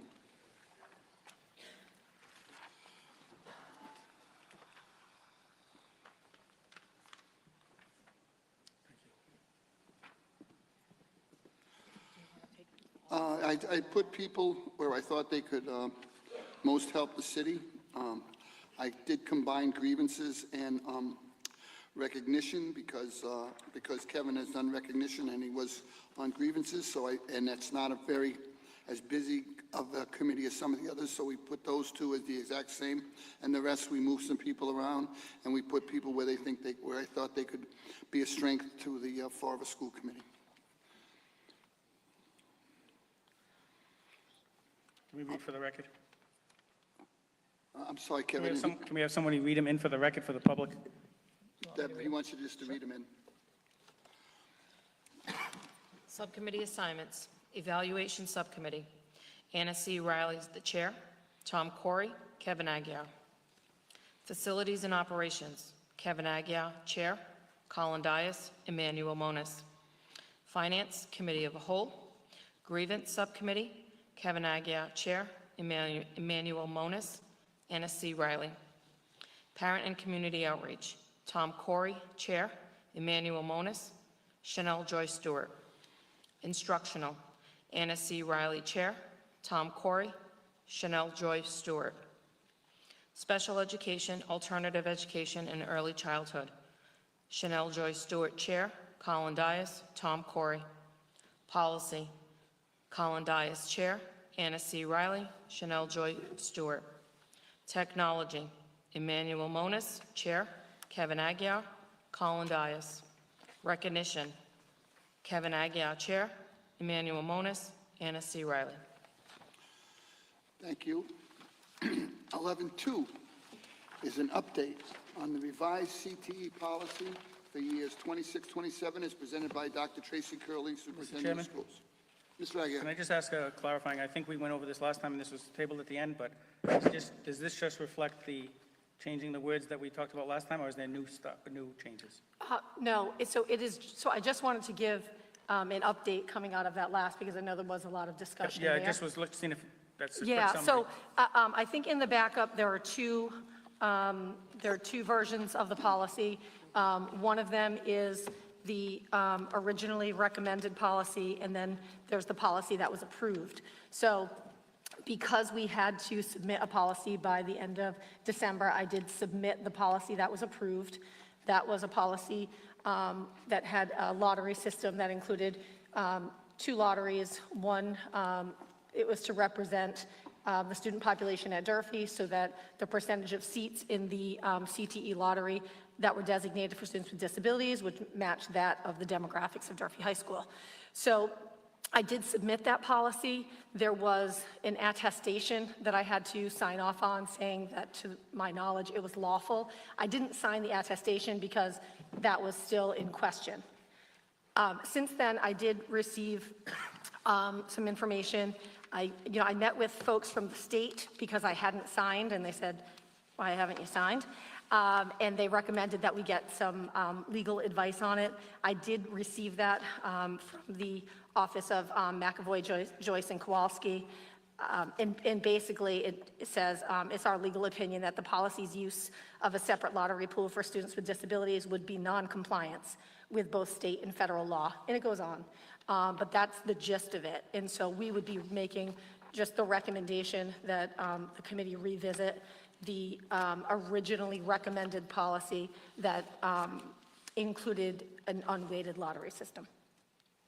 An updated lottery system? An unweighted lottery An system. unweighted. Mr. Chair, Mr. Dias. I guess my original question is more like a procedural one. If we were looking for an update to the policy, well, I guess it says update, but usually when we have update on the agenda, it's just to give us some sort of notification, but it's on here. Well, it is. I just wanted to offer an update that I had gotten the legal opinion. But you're seeking to change the policy back to the original that was recommended by the CTE director. So that would be my recommendation if the committee is going to take action, yeah. Based on the legal advice that we presented, that we submitted a policy that was unlawful. So I'm going to move that we approve the one that meets the legal recommendation, which is the second one. Yes. Second. Thank you. All right, so we have a motion and a second on adopting the legal policy. Anything further, Mr. Corey?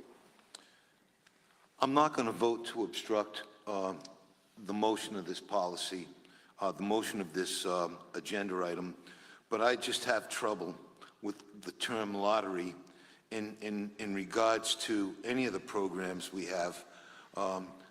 When I look at CTE, which I'm really proud of the growth and development of the career and technical education going on at Durfee. I know that there are kids in the middle school level that if you portfolio them, they're going to show certain strengths and skills that want to point them in the direction of a CTE program. And some of these very children, some of these very students would be not available because of an unweighted lottery. I just have an issue with the lottery. It's not with our school department. It's mostly with DESE. I have the issue with the state mandate. I just don't understand it. It's diversity, equity, inclusion, but it's stepping on some toes for some kids with real skills, and that's my concern. With that, I yield. Mr. Chair. Mr. Dias? Thank you. I fully agree with my colleague to my left, and I second the motion because obviously we need to follow state law and state and federal law. With that being said, I'd be interested to see that legal opinion from Michael Joyce, if it was Michael Joyce, and the dollar amount attached to it, just so we get an understanding of it, and if there's something we could possibly look at into the future, or for this committee has the ability under policy to advocate for changes to state law to advocate for that. So whoever is in that position, we could use that to potentially advocate for changes that my colleagues were referring to. I yield. All right, so I have a motion and a second on following the legal policy. Deb, would you call the roll, please? Mr. Agia? Yes. Mr. Dias? Yes. Mr. Corey? Yes. Mr. Monas? Yes. Ms. Riley? Yes. Ms. Stewart? Yes. Mayor Coogan? Yes. 11.3 is a discussion and vote to approve the Durfee High School Program of Studies for 26-27 as referred by the Instructional Subcommittee and presented by Dr. Jessica Stevens, Durfee Principal. Any discussion on the Program of Studies for Durfee? So moved. A second with a question. I have a second with a question, Mr. Dias. Just for the public's edification, can we just get a brief presentation?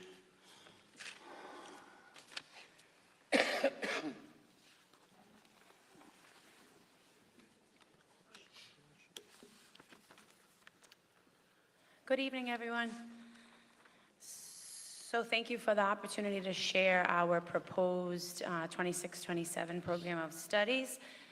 Naturally, in kind of organizing, exploring, I just had said at the subcommittee meeting, kudos to all of the content, academic instruction leads at Durfee, because a lot of thought and heart goes into really vetting the program of studies to make it one that is relevant and meaningful for all of our kids. So with that in mind, just the idea of working hard to make school meaningful for all kids and really recognizing that the diversity that we have at Durfee is such a gift, that our stories, our students' stories and trajectories are super important, and us honoring that and how we review the ways that we go about teaching them is really critical. There was a lot of thought and heart put into kind of vetting our current program of studies, and we came up with 3 organizing principles. You have an executive summary, and you have the full program of studies. You'll see that the 3 organizing principles noted on the executive summary are: number 1, strengthening real-world readiness, financial literacy, civic learning, and skills for a changing world. The second is more choices, more mastery, expanding transformative learning experiences and adding more multi-credit course options. And then the third is building clear, coherent science course sequences for all students. So with that said, in between the executive summary and the full program of studies, I would certainly open up to any questions that anybody has. Mr. Agia? Well, Mr. Agia? Thank you. A couple of questions, not necessarily related. The summary's intense. There's a lot of stuff there, so I don't want to get into all the different details. That's what you are the principal for. The question I had, and I've asked this question to the superintendent in the past, was around study halls. and time that students are taking off. I've received some complaints from people at Dunkin' Donuts or wherever that say, why are these students not in school when they need to be in school? Students say, oh, I got to study this period. I've heard from some parents that say, my kid's calling because there's nothing to do, whatever. So I tried to clarify with some of that with the superintendent.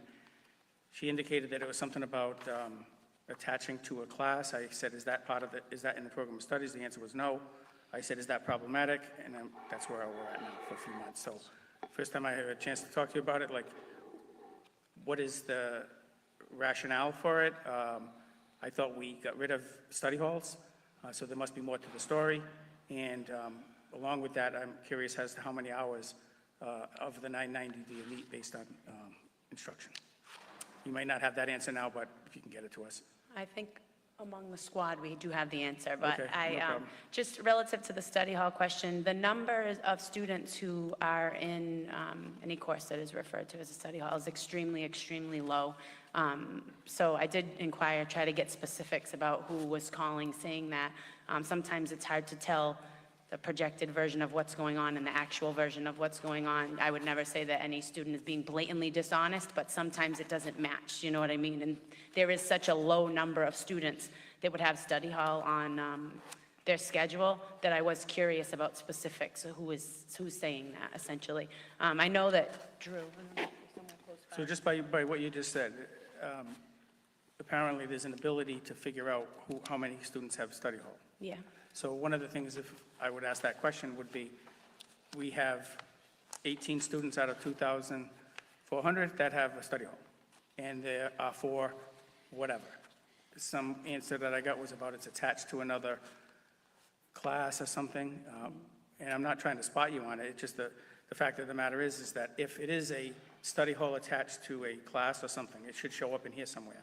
Sure. And it might already, and I honestly haven't gone through it to look for exactly which one, but ultimately my concern was just that I find that there's too many situations where people are saying that they don't have an assigned class at Durfee, and even if it's a small number, it should only be for a real reason, not just because we can't fit it in the schedule or some other reason.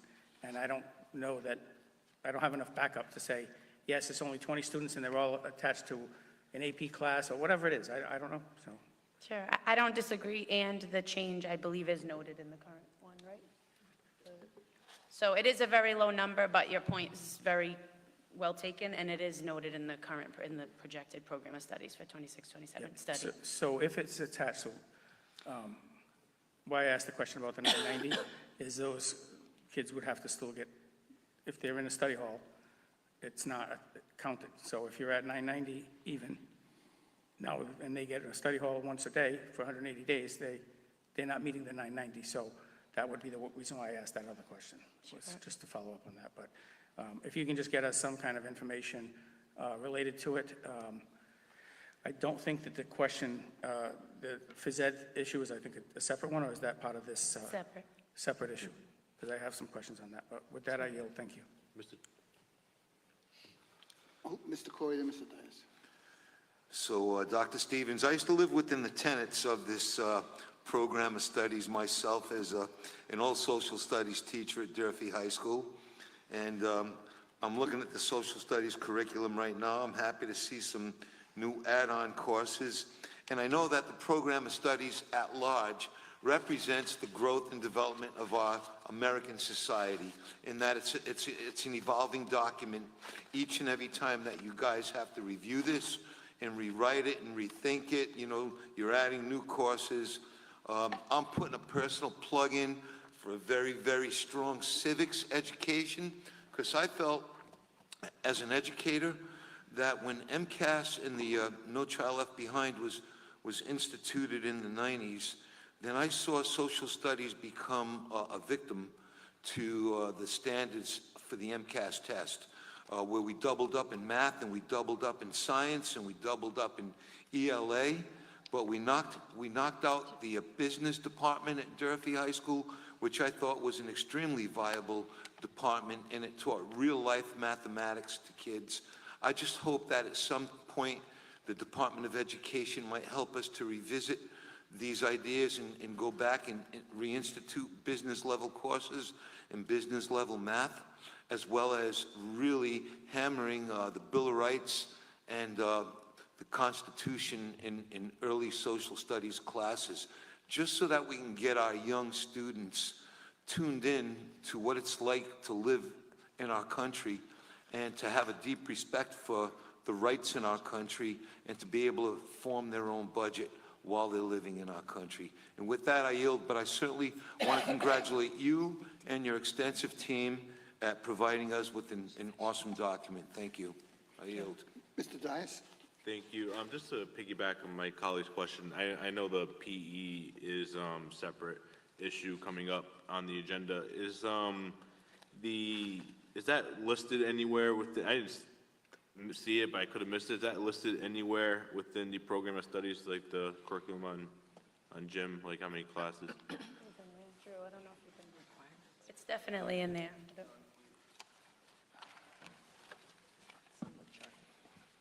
So the PE graduation requirements are on page 13, along with all the other departments in terms of the minimum course graduation requirements. Okay, thank you. Just two questions, mainly SEL related. Is there any issues right now at any grade level with monitoring the halls that recently came up with students like leaving class early? I think that what I've heard, the message had to go out that students, if they leave the halls, they're going to be told the week they can't leave, like use the pass system. I don't know what you're referring to, honestly. I'm sorry. Okay, I'll follow back up on that. And last question was on, do we currently have vape detectors in the bathrooms? Vape detectors? Yes, No. we don't have that. I think that's something we should, I think the help Durfee is something we should definitely look into. This is the program of studies. It was an STL related question, social emotional. I figured it was. You just allowed other questions. Okay. But other than that, I know we had a good discussion at the subcommittee level. So yeah, keep it up. Thank you. Thank you. Mr. Aguirre? The Directed Academic Center, is that what you guys are referring to? So under the current, because I guess this is next year, so like in the current year, there's no Directed Academic Center. What are they listed as, the current students that are on free periods or whatever? In the current program of studies, it's added because of that feedback, so. that's Okay, just so full I'm just, transparency. so just to clarify what I'm looking for when you get, so this is for next year. What I'm just looking for on current is what does it look like? So it might not be called, like you wouldn't go into 9004 and just pull it up. You must have some other way to figure out who's getting these. Oh, what is it called in Aspen, like in the computer system? Right, because I'm just trying to figure out how did we get to the point where in the current year, students are on, let's call it Directed Academic Center, study hall, whatever you want to call it. How did we get that was allowed in the current year when it's not in the program of studies and we knew nothing about it? That's, I guess, the point I'm trying to make. Yeah, I'm validating your point, and I'm just noting that that's why it's in the projected program of studies for 26, No, I get 27. it. So you're aware that we just got to I am. figure out some other stuff. To go to the phys ed piece of the curriculum, into the program of studies, there's nothing in here that says the phys ed as different classes. And I want to say we have the director as the director of all schools, not, you don't have a department head of phys ed at Durfee. Right. It's K to So 12. I think my concern is just, everything else is thorough and articulated and detailed and what the students are expected to do, learn, and whatever in each one. I find that just, and this is just my own opinion, I have not seen it, just what the kids say, what parents say, is the kids, it's not as structured in phys ed, physical education, as we would like in some places. Some people want a free-for-all, yeah, go pick that, go pick this. I think that cheapens the phys ed department. I think we should have phys ed classes where you get assigned so that you can actually know and grow with the teacher, rather than just have it be, I'm saying free-for-all, not that it's out of control, but like you get to pick whatever it is. So I'm just curious why there's nothing listed. Is it just, if you're in physical education, it's just one class, one summary, or there's no summary? Well, I think, I was going to say, I think it'd be one honor dance. So my first year, when I came into the role, speaking with the guidance counselors, they were saying that kids would get put into, walking for fitness, but they wanted competitive basketball, or they were put in competitive basketball and they didn't want it. So it really put like a negative connotation toward it. So one of the things I proposed my first year is I said, well, let's call it physical education. And we moved to a model where students come in, they take a survey their first day or two as we go over like rules, regulations, and those things. And then we offer several choices for students to self-select their pathway through physical education.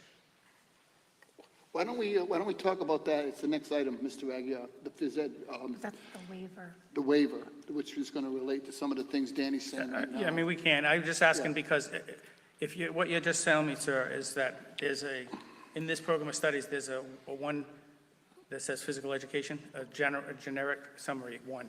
Yes. Not like phys ed 9, 10, 11, 12, like just one. Correct. We moved that so there'd be more flexibility. So if you went 9, 10, 11, 12, then if you had a junior and there was a spot open in phys ed 9, really, they shouldn't be able to take that. So we just kind of had it as like a broad stroke. Well, I think that, I would question that, but do we really want 12th graders and 9th graders in the same phys ed class? They can. I mean, they can, but is that something that we want to encourage? I'm not sure, but we'll talk about it more with phys ed. I yield. Thank you. All right, can we get I'm sorry. Question, I'm sorry. Ms. Riley? I love that you're adding the brand-new AP Business and Personal Finance. Are you thinking about the cybersecurity one for next year? Because that's the other new one. I'm intrigued, so. Okay, that's it, thank you. Mr. Chair, just a quick follow-up. Yes? Yeah. Okay. Just two quick follow-up questions. First is more, and I know Durfee is doing a lot in specifically the first one I'm about to mention, but a lot of questions I get from parents is around these two. What are we doing right now to prepare students in financial literacy, life skills? I know there is a lot we are doing, but if you could just quickly speak to that. Yeah, sure. I would say currently it's embedded in senior history, like we alluded to in the subcommittee meeting, but that is a primary focus for next year, is this offering in a more expansive way so that it's something that all students get the opportunity to access if they choose to. So I think that of all of the kind of focal points, that's the one that is the broadest stroke at this point and is probably the most relevant to the world at large and, what we want our kids to be able to do and know when they're done here. Okay. And last question, we have classes either in health around the topic of drug prevention. Yeah. What do you want to quickly speak, just for the parents at home? You want to come back? In Health 1 and Health 2, we do substance abuse, use, and prevention. Is that freshman, sophomore? Freshman, sophomore, Health 1, typically sophomore, junior, some sophomore, if they passed Health 1, can take Health 2, depending if there was like a program, that might have bumped it out later on, but typically it's junior, senior, as well as management issues in health. Thank you. Last question is the accelerated program for multilingual. Who oversees that? The accelerated program for multilingual, is that what you said? Yes. Yeah. Other than, can you show me where you're referencing?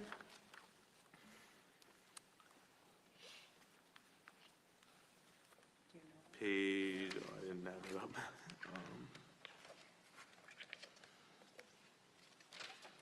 It's in the accelerated programs, I think, like where some like Evolve is and all them. Yeah, I believe it's page 11 under the credit recovery option. So the accelerated MLL pathway is for students who are entering Durfee from other countries, but cannot provide written transcript records from their home country for a variety of reasons. And because they're older, typically 18, 19, 20 years old, we have ways to accelerate through mastery. Sometimes it's students taking 2 courses, like History 2 and History 3 at the same time, or accelerating through summer. Sometimes students are able, through teacher and department head, able to earn credit faster.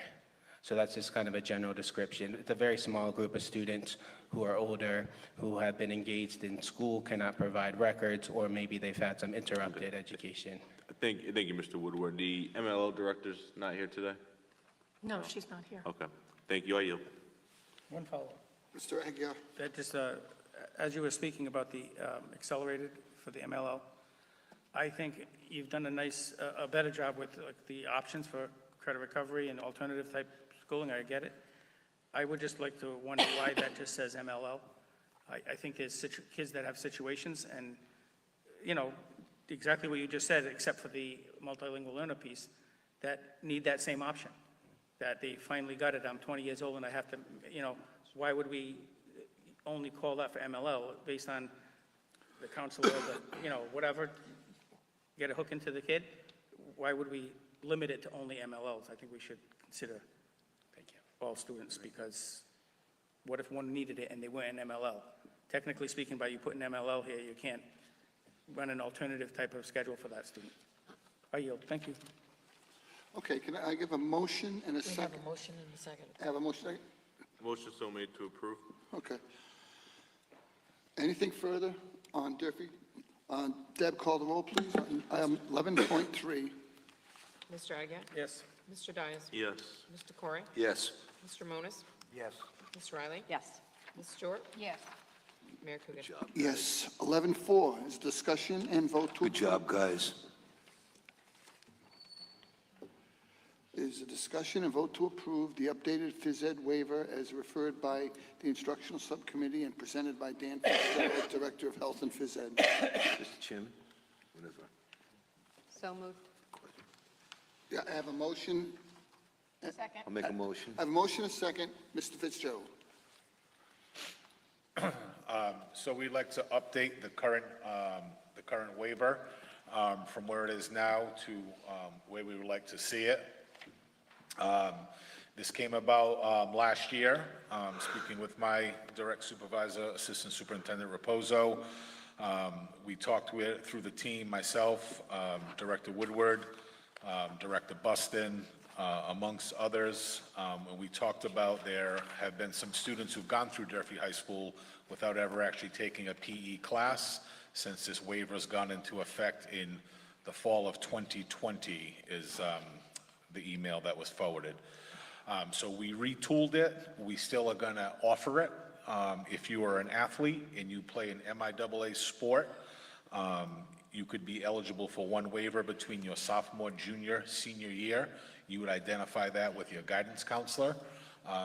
Prior to the season, you would sign that, have that conversation with a parent guardian, okay, so that everybody would be aware that you need to fulfill your obligation, otherwise you'd be re-enrolled in a PE class. If you were a 3-sport athlete, you could go up for discussion for a second waiver if there was such a conflict in your schedule that allowed that.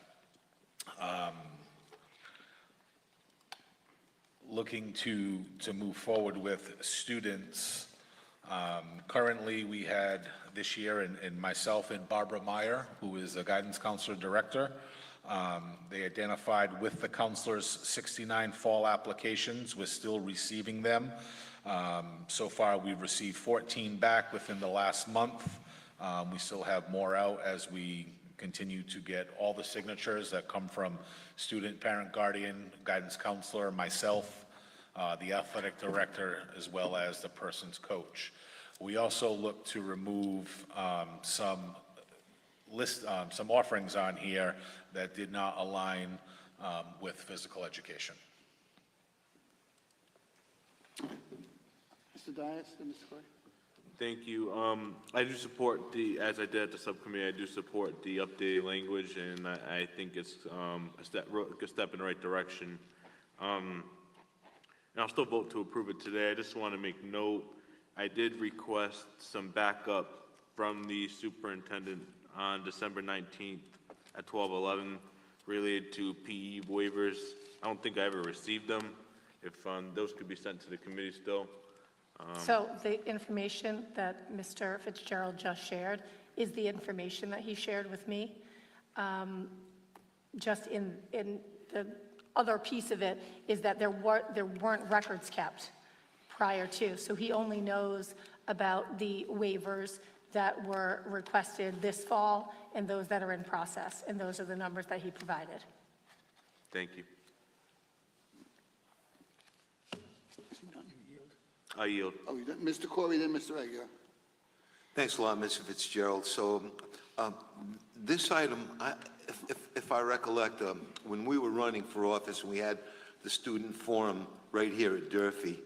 One of the student athletes was on the board that questioned us, and she was kind of hoping that this would be a potential item that we may consider to pass moving forward. And so could you just give me an idea of what it's like for a kid to compete at this Division I sports level and still have to maintain their credits? Is it hard for them to do with all of their other academic challenges? I don't think so. I mean, I was a two-sport athlete at Durfee. I went on, I played in college. While in college, I also coached wrestling at a high school. Prior to 2025, it's my understanding that, prior to 2020, it's my understanding in speaking with, past alumni that also were athletes that everybody maintained a physical education class. Great book, Spark by Dr. John Rady, a associate Harvard professor, talks about after age 24, 3% of the population stay physically active through a team sport. So like we always talk about like the game ends someday, like we tell our kids that, our athletes that. I mean, my father was telling me that since I was a kid. So by having other options in PE, it takes the pressure off. You don't have to perform in front of the crowd, and you can explore different options that you could stay physically active throughout your life. Decreasing a sedentary lifestyle, preventing chronic diseases, better quality of life. I mean, if you think about it, at 46 years old now, I no longer play football. I played football from 5th grade all the way through college. I started wrestling in 6th grade all the way through college. I don't do either one of those sports anymore. They're too violent on my body. So we look at different ways that, we can get kids involved, and we have some great choices. We have a fitness concepts class where we teach kids about nutrition, macros, micros, what you should be fueling your body with. 3 days a week, they're lifting weights. We have another course, Ref Reps. We're one of the first schools in Massachusetts to do that, where the students can take, right now we offer basketball, soccer, volleyball. You can become an associate official of the MIAA. And it's a very active class, too. Is it like an internship? No, you actually become an official, where you could do junior varsity games and below. Brendan Kelly runs a class. He does a fantastic job. 3 or if not 4 days a week, they're on the court. A lot of times, like, we'll bump into a PE class, or we'll, recruit a couple kids to run a game of basketball. They're up and down, showing referee position. So are you saying activity like that would provide a waiver for that student? So we're saying that this is another way that they can, stay connected to a game, okay, but that's not taking a physical toll on their body, so they can referee throughout, the rest of their lives. Oh, there you go. As long as they'd want to. We got lifeguarding, we got aquatics classes, lifeguarding, aquatic and team sports, swimming for fitness. A lot of schools don't have the luxury of having the gorgeous pool that we have there. We offer yoga, stress management, and we have a dance class. Thank you. I yield. Thanks a lot, Dan. Mr. Aguirre.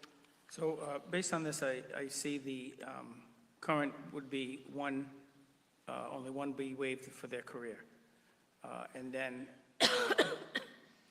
so that would mean they'd have to take 3. Can they take those 3 like jam them in, or do you have to, like, so be one freshman, sophomore, junior, or one per year, or can you The law says you should be scheduled every year for physical education. We've had situations where it's been bundled, right? Where, for whatever reason, the student didn't take freshman, sophomore, junior, or they take it their junior year, and they're scheduled for multiple physical education classes within that year. I've worked with the director of guidance, or the department head of guidance last year about addressing that issue and calling that out, because as a team, we look at that, like during our PLCs, saying who's getting an excessive amount of PE, or my teachers will say, you know, I have Dan Fitzgerald in my class, periods 2, 3, and 4. So it looks like they're getting their PE requirement that way. So hopefully. And there's no maximum? There's no maximum amount of credits you can earn in PE and graduate? It should be equitable that all students have it once a year. And another reason we want to look at that waiver is for reasons of such, right? As well as working with the guidance department to ensure that students are scheduled once a year for PE. Yeah, I think the law is confusing, because in preparation for this, I looked it up myself, where it says it will be offered every year. It kind of implies that you're supposed to take it, but it doesn't, it's just a lousy worded law, the way I see it. Then we looked at, if it says we should offer it every year, but then we cut it down to 3 instead of 4. So if you're in school for 4 years and we only have to have 3, and then you give a waiver for 1, now they only have 2. So I just think it's a... The law, I believe, says it's a required course, K to 12, regardless of the graduation requirement, 3, 4, they should be scheduled for physical education every year. Right, but if that's the case, we would be doing it, and we're clearly not. That's the problem. So I personally think it should be every year, you know, my own personal opinion. I think it cheapens the phys ed teacher who works hard and does a good job of teaching all those variety of things that you just said. I think those are excellent, but it cheapens it when we just say, oh, you can go sign up for this, you can take 2 or 3 of these, or it just makes it a different situation. So I think we have to, I guess we just have to look at it, but I don't think anybody should be taking 3 in 1 year. I think that's a guidance issue of how did we get to this point. But when you say only 1 and the waivers are coming in now, I was confused because you were talking about waivers coming in now, but the early page that we had was, I guess it was the old one? Looks. Yes. So, We're still currently operating under the old waiver. right, that's what I'm going through now. So Yeah, so my question is not necessarily for you, sir, it would be for guidance. So if this is the waiver that you need, and we've had how many students got waived, where are the vouchers, where are the waivers for these students for the current year? And if this was in place in the last year, I think I saw something like since 2020 or something. Where are the waivers for the last 5 years? And I believe what Mr. Dias was talking about asking for after the meeting was exactly that. Where are the waivers from guidance that says 87 students got waivers? And who checked it? Did kids get multiple waivers? Like, that to me is more of the issue for us currently, to figure out why are we getting waivers in now? I mean, is that for just this term? Is that? That's for the like fall sort of- season. So at the conclusion of the fall season, these waivers that I'm talking about are only for this school year. Prior to this, I haven't been given any of these waivers. Do they exist? Yes, from 2020 is when this came in. No, waivers actually exist. The physical paper waiver that I see here. I don't have any copies. So, Madam Superintendent, that's the question I would have. Since this has been in existence, how many waivers have been done, and where are the forms? Because I think what's happening is, we're trying to tighten it up now, but we're currently operating under the old one that doesn't exist. Yep. So like, for instance, in September, a student comes in September, they can't get a waiver for the prior year, so now you've got to wait for the term. But that same process would have been, like last year, would have been multiple times. At least twice, right, when you're picking your classes, or is it quarters, is it thirds, when do they pick phys ed? They do terms, So out of 4? correct. They do 1 out of 4. So a student now, based on the conversation we just had, would only have to take one term for 2 years of, They should take it, they should be scheduled for 4 terms. it ain't, in it's not 4 happening, years. but it's not happening. That's not happening. You know that's not happening. The principal knows it's not happening. The superintendent knows it's not happening. We can say all we want, we think they should or they would have. It's not happening. And it hasn't happened for years. So that's why I was saying the law is confusing. But ultimately, it shouldn't just be hodgepodge or, oh, the schedule doesn't fit, or whatever, for whatever reason. Waivers shouldn't just be given. And are there any waivers for anybody other than sports? Under the old, the current one, it's marching band, early education, dance team, and color guard, as well as ROTC. So you're recommending as the director that we don't do that, but we're still operating under the current, because this is for next year. Correct. So kids could currently still be taking early childhood and getting their phys ed waived. Correct. Are the schedules done for the term? For Like- this upcoming term, Yeah. I would assume so, yeah. And is there another term? There's a 4th term as well. So I'd like to make a motion that we take this recommendation and start it in fourth quarter. Second. I have a motion, and a second. Anything further? I do want to add something to this debate, though. I have a motion, and a second, on starting.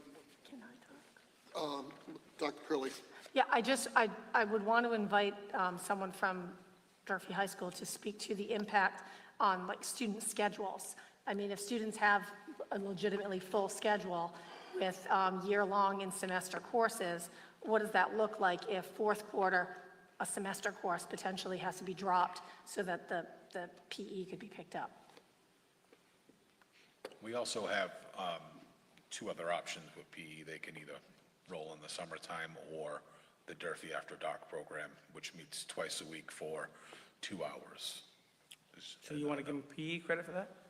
We run a PE class. Oh, a PE twice class. a week. Yeah. Yeah, I One thought of you our meant you PE just go teachers, take the Mr. class. Reese, twice a week on Wednesday, Thursday, runs a course from 3 to 4:45, so the students can get out to get the bus on time, and things like that. And the students sign a contract, which I have. We keep an updated grade. The guidance counselors have access to our spreadsheet, so that way, like, we can track. If you miss one time, you get one unexcused absence. After that, students make classes up. We also give students the option to make up classes every Friday.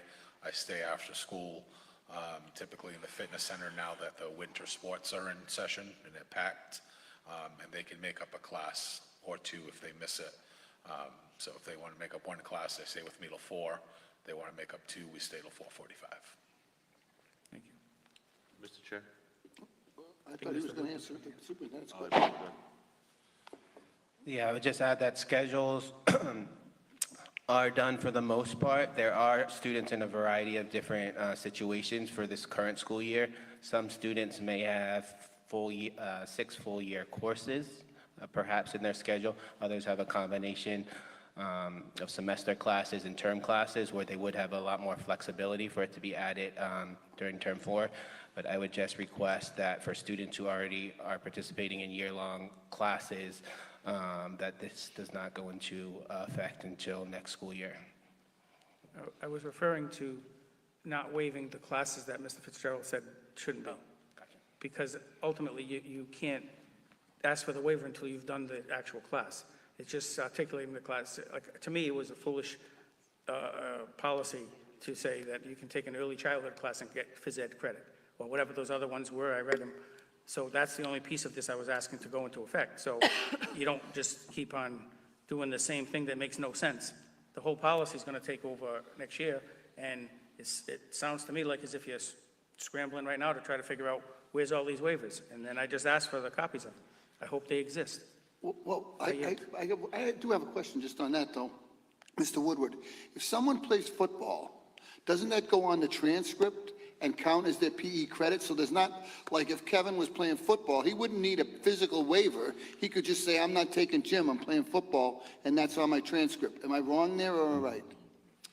So I believe the previous PE director had the sports added to the transcript or the academic record in Aspen, which is how folks were keeping track of sports and waivers versus the paper physical from 2020. I think that started during the COVID times, and it just continued on based on the previous director feedback.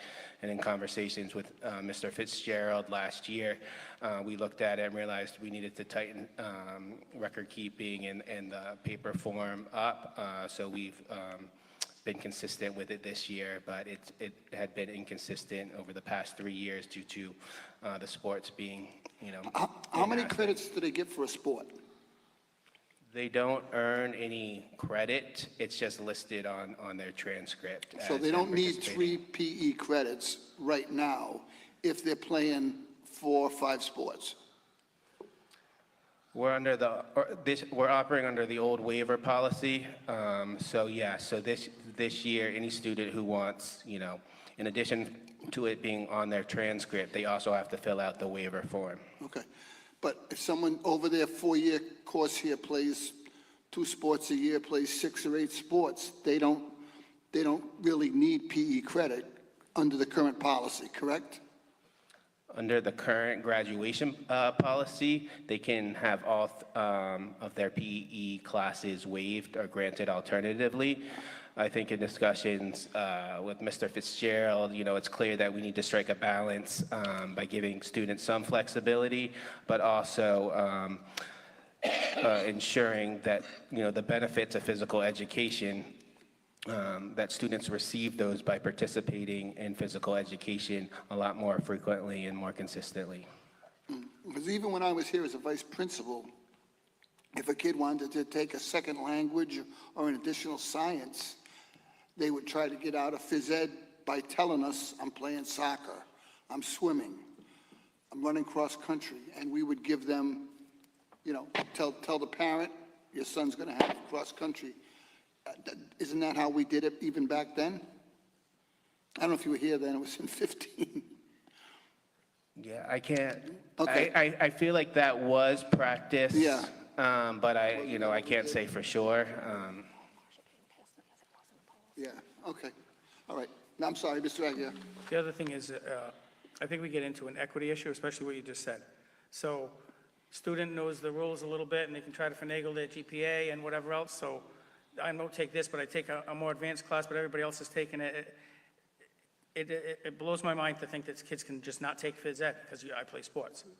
We could have a student that is in MMA that works out 5 days a week and is in great shape, and they don't have a right to come in and say, I want to waive it because I go to a certain gym or whatever else. So it's just an equity issue for me that you're supposed to take phys ed. The law half says you're supposed to take phys ed, and we shouldn't be doing waivers, and we shouldn't have not filled this form out. If this is the policy, there's got to be some sort of something, because how the hell does this happen, that people gave waivers without knowing? I just don't understand how we can say, oh, well, it was like we got to tighten it up, but it shouldn't happen. There's no way it should happen, that a student is getting a waiver and without filling out the waiver form. I just don't understand how, so I'm going to look forward to the information that I requested through the superintendent. Let's vote on this, but you made a motion to put it into effect fourth quarter this year? Just those 2 classes that Mr. Fitz said they shouldn't count, not the whole program. Not the whole program? That's a good question. Well, let him identify the 2 classes, then Mr. Dias. What is he talking about, 2 classes? The marching band, early ed, early education, dance team, color guard. So they're getting a waiver presently for marching band, and Early education. if they did marching band from September to January, which is what Jim would count, correct, September to January? No, It's a PE full year? would go quarters, so it'd be August till, I think this year was. Early November. Early November. So the course of the full season is what it says on the waiver, if that they wanted, that they had to fulfill the entire season. But is phys ed a half-year course or a full-year It's a course? quarter. It's a quarter, oh, okay. Correct. But I guess, but it just goes back to, it could be that somebody, say, is in marching band, and they have an otherwise full schedule. So what happens to that student fourth quarter? If Tell them. I'm confused about that. Because you don't just do band for a quarter, and that makes you eligible for a waiver. You're in band, marching band, over the course of a year, I believe. And that makes My you eligible understanding for of a it waiver. was by the season. So if you Season, look at okay. like football, the band plays during the football season. They fulfill their obligation to it after the term we signed for the band. Okay. So I worked with Director Fontina and Julia to verify any students that were in marching band already during the fall season that successfully completed it. Mr. Dias? Thank you. And obviously, I'm glad we have the policy that we're about to enact. I guess just following up on like what that record keeping is going to look like going forward. If you just want to speak to that again. Sure. So the student should meet with the guidance counselor to identify the year after freshman, sophomore, junior, or senior year where that 1 year they may need a waiver. Say, hey, my junior year, my schedule's tight. I really can't fit it in. And into the new waiver, we put in an area, please explain why you're requesting the waiver, not just, I don't want to take PE, or I have this opportunity to waive PE, whatever it may be. It would have to be under the new proposed one that they would explain as to why. I would get it, meet with the guidance counselor, meet with the guidance department head and say, all right, we grant so-and-so a waiver for girls volleyball. We grant Kelly Boulia, our volleyball coach, a girls volleyball credit. Who would keep the waivers? Is that going to guidance, or you would? That would be me, yep. The guidance would generate them before the start of the season. Student signs it, parent signs it, counselor signs it. I have it up, yeah. They give it to me. What I do is I upload them into a Google Sheet that's shared with all members of the guidance team. At the end of the season, I'd go to Mr. Buston or a secretary. She would verify that the students played. Mr. Buston would sign. She would also, or he, would get the coach to sign that they were a bona fide team member, that they met all the expectations, and then I would be the final signature. I keep it uploaded in a Google Sheet, again, everybody has access to, and then I would email the counselor saying, Kelly Boulia, girls volleyball, earned a PE credit junior year. Thank you. Thank you, Ayub. All right, so Kevin's got a motion that he wants to put this into effect the last quarter, fourth quarter of this year. I have a motion and second on that. Deb, call the roll. Mr. Agia? Yes. Mr. Dias? Yes. Mr. Corey? Before I answer, can I get clarification from Mr. Fitzgerald? Is that doable if we approve this to go into the fourth quarter only? You'd have to ask Mr. Woodward, I'm not the schedule. Mr. Woodward, is it feasible? It seems feasible, but there may be unique situations where we would have to look into an alternative solution. As opposed to its implementation for next year, would that be better? I think that would be the way to do it. The cleanest would be to start it next year. Okay. In my personal opinion, Thank yes. you. I vote no. Mr. Monas? Yes. Ms. Riley? Yes. Ms. Stewart? Yes. Mayor Couto? No. There's one more question on that. Mr. Agia? Is there currently, or has there been over the last 4 or 5 years, any students that just don't take phys ed? They just don't schedule it and then they just call it a day? In my 3 years coming up from the middle school, I've seen students that we've never seen in the field house. I have some of my PE staff at the high school that are also varsity, sub-varsity coaches that would say such and such student has never taken a phys ed class, like physically within this building, because they've always gotten a waiver every year. The exact number of that, I don't know. I guess the heartache that I'm having with it is I feel like they just didn't do any paperwork over the last 3 or 4 years and just willy-nilly. So that's my concern, is how do we do an audit of that and track that? So I asked for the information from the superintendent, I want to wait to see it, but clearly it hasn't been done right. I yield. No, he's got to vote on it now. He's got to vote on it now. Okay, now we still have to vote on the. Motion approved? Yeah, There was a motion and there's a motion and a second. Deb, call the roll on 11-4, the discussion and vote the updated phys ed waiver. Mr. Agia? Yes. Mr. Dias? Yes. Mr. Corey? Yes. Mr. Monas? Yes. Ms. Riley? Yes. Ms. Stewart? Yes. Mayor Coogan? Yes. 11-5 is discussion and vote to approve the organization of committee meeting dates as presented by Kevin Aguirre. Mr. Aguirre. I think that we need to consider looking at it as a fresh start for the 2-year term. We've always traditionally met on Mondays. I think it makes sense to change that date to a Wednesday.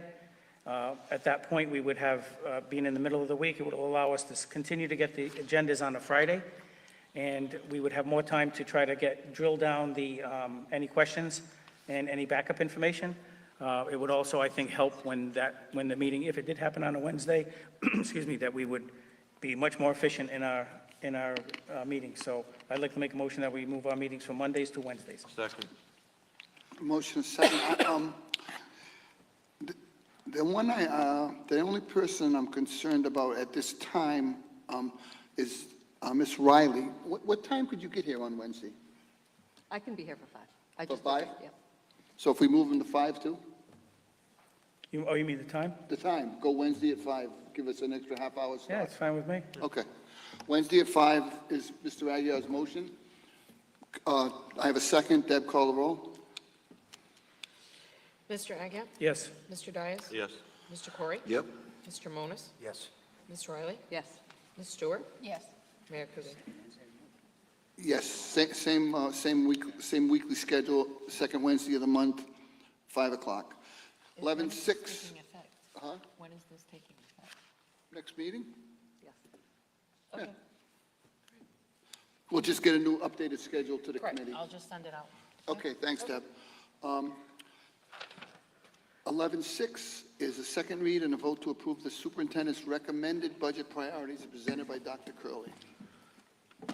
So at a previous meeting in the fall, I presented the draft budget priorities for school year '27. I did not receive feedback at that time or any subsequent communication. So I don't know if anybody has any feedback or questions about what was presented. Anybody, Mr. Dias? I have questions on the backup. If I know you're looking for you're looking for feedback on the survey. I mean, I can take questions. It's on the priorities, that's what I was asking. Right now. Can I ask the CFO to come up?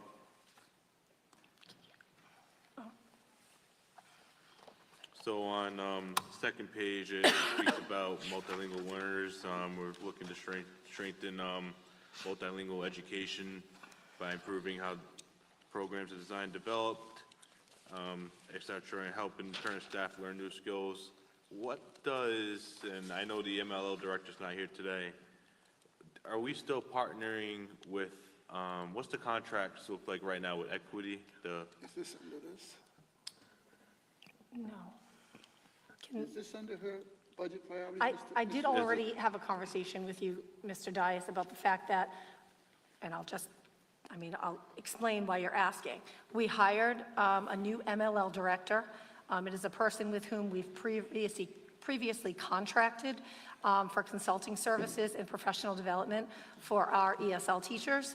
And there was a question raised by you, Mr. Dias. You asked me if we would continue our contract with that individual. I said no, that she was starting with us full-time today, and the contracts would be terminated. Correct. I'm following up on, so these are 3 contracts that were approved by the school committee. Yes.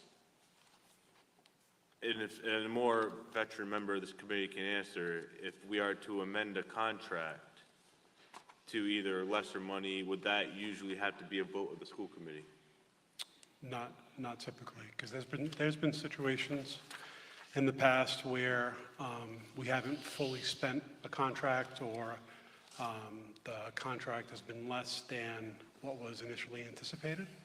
So in situations like that, when that happens, the purchase order, when the time comes, when the work has been completed, would get liquidated. The 3 contracts that the school committee approved, did we already send out the funds? Not all of them, no. Not all of them, No. any of them? There's, I believe, and I believe this is Superintendent can answer, but I believe that there is, bills still outstanding that we haven't received for work prior to her hire, There's bills outstanding prior. as part of the contracts. How are we gonna work that out? I guess you understand my concern. Are we going to be paying for? No, I am just going to ask that we close out any work prior to the date of hire, so before today, and that we just finally get billed out and settle those contracts up until basically the end of last week. And then, as the superintendent stated, close those contracts out completely for the remainder of the year. Okay, so just so I confirm it on the record, we did not send out the full lump sum beforehand? No, Or we any did of not. this? No, For none the of work, them? we've Okay. been billed by that organization in chunks, and so we have not sent out a full lump sum at all. Typically, what happens is we encumber, the amount, and then maybe a month of work, I don't know the exact time, but maybe a month of work is done, we get an invoice. So what I'd like to do is just make sure we close out all those invoices effective January 9th, would have been Friday, and then moving forward, we just wouldn't have any other contract at all. And those will come before the committee through the bill schedule? In whatever process can they look at it. currently Okay. come before you all now. That's what I was looking for clarification on. Yep. That I didn't receive at first, so I appreciate that. Thank you, I yield. Sure. Anything for Mr. Aguirre? Just on that same issue, just, the contract reads from September to June, so theoretically, you would say that's a 10-month or whatever it is.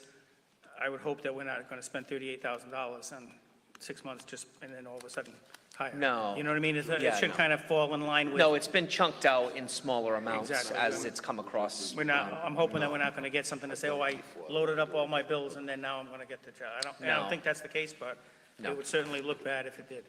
I yield. Thank you. Absolutely, yeah, I All understand. right, I got a second. I have a motion and a second on this. Deb? No, I don't think we have Motion, anything. motion to approve? I have a motion Second. and a second. Deb, call the roll on the budget priorities. Mr. Agia? Yes. Mr. Dias? Yes. Mr. Corey? Yes. Mr. Monas? Yes. Ms. Riley? Yes. Ms. Stewart? Yes. Mayor Coogan? Yes. 11.7 is a discussion and vote to approve the appointment of school committee member to SMEC. I'd like to make a motion that we approve Chanel Stewart. Second.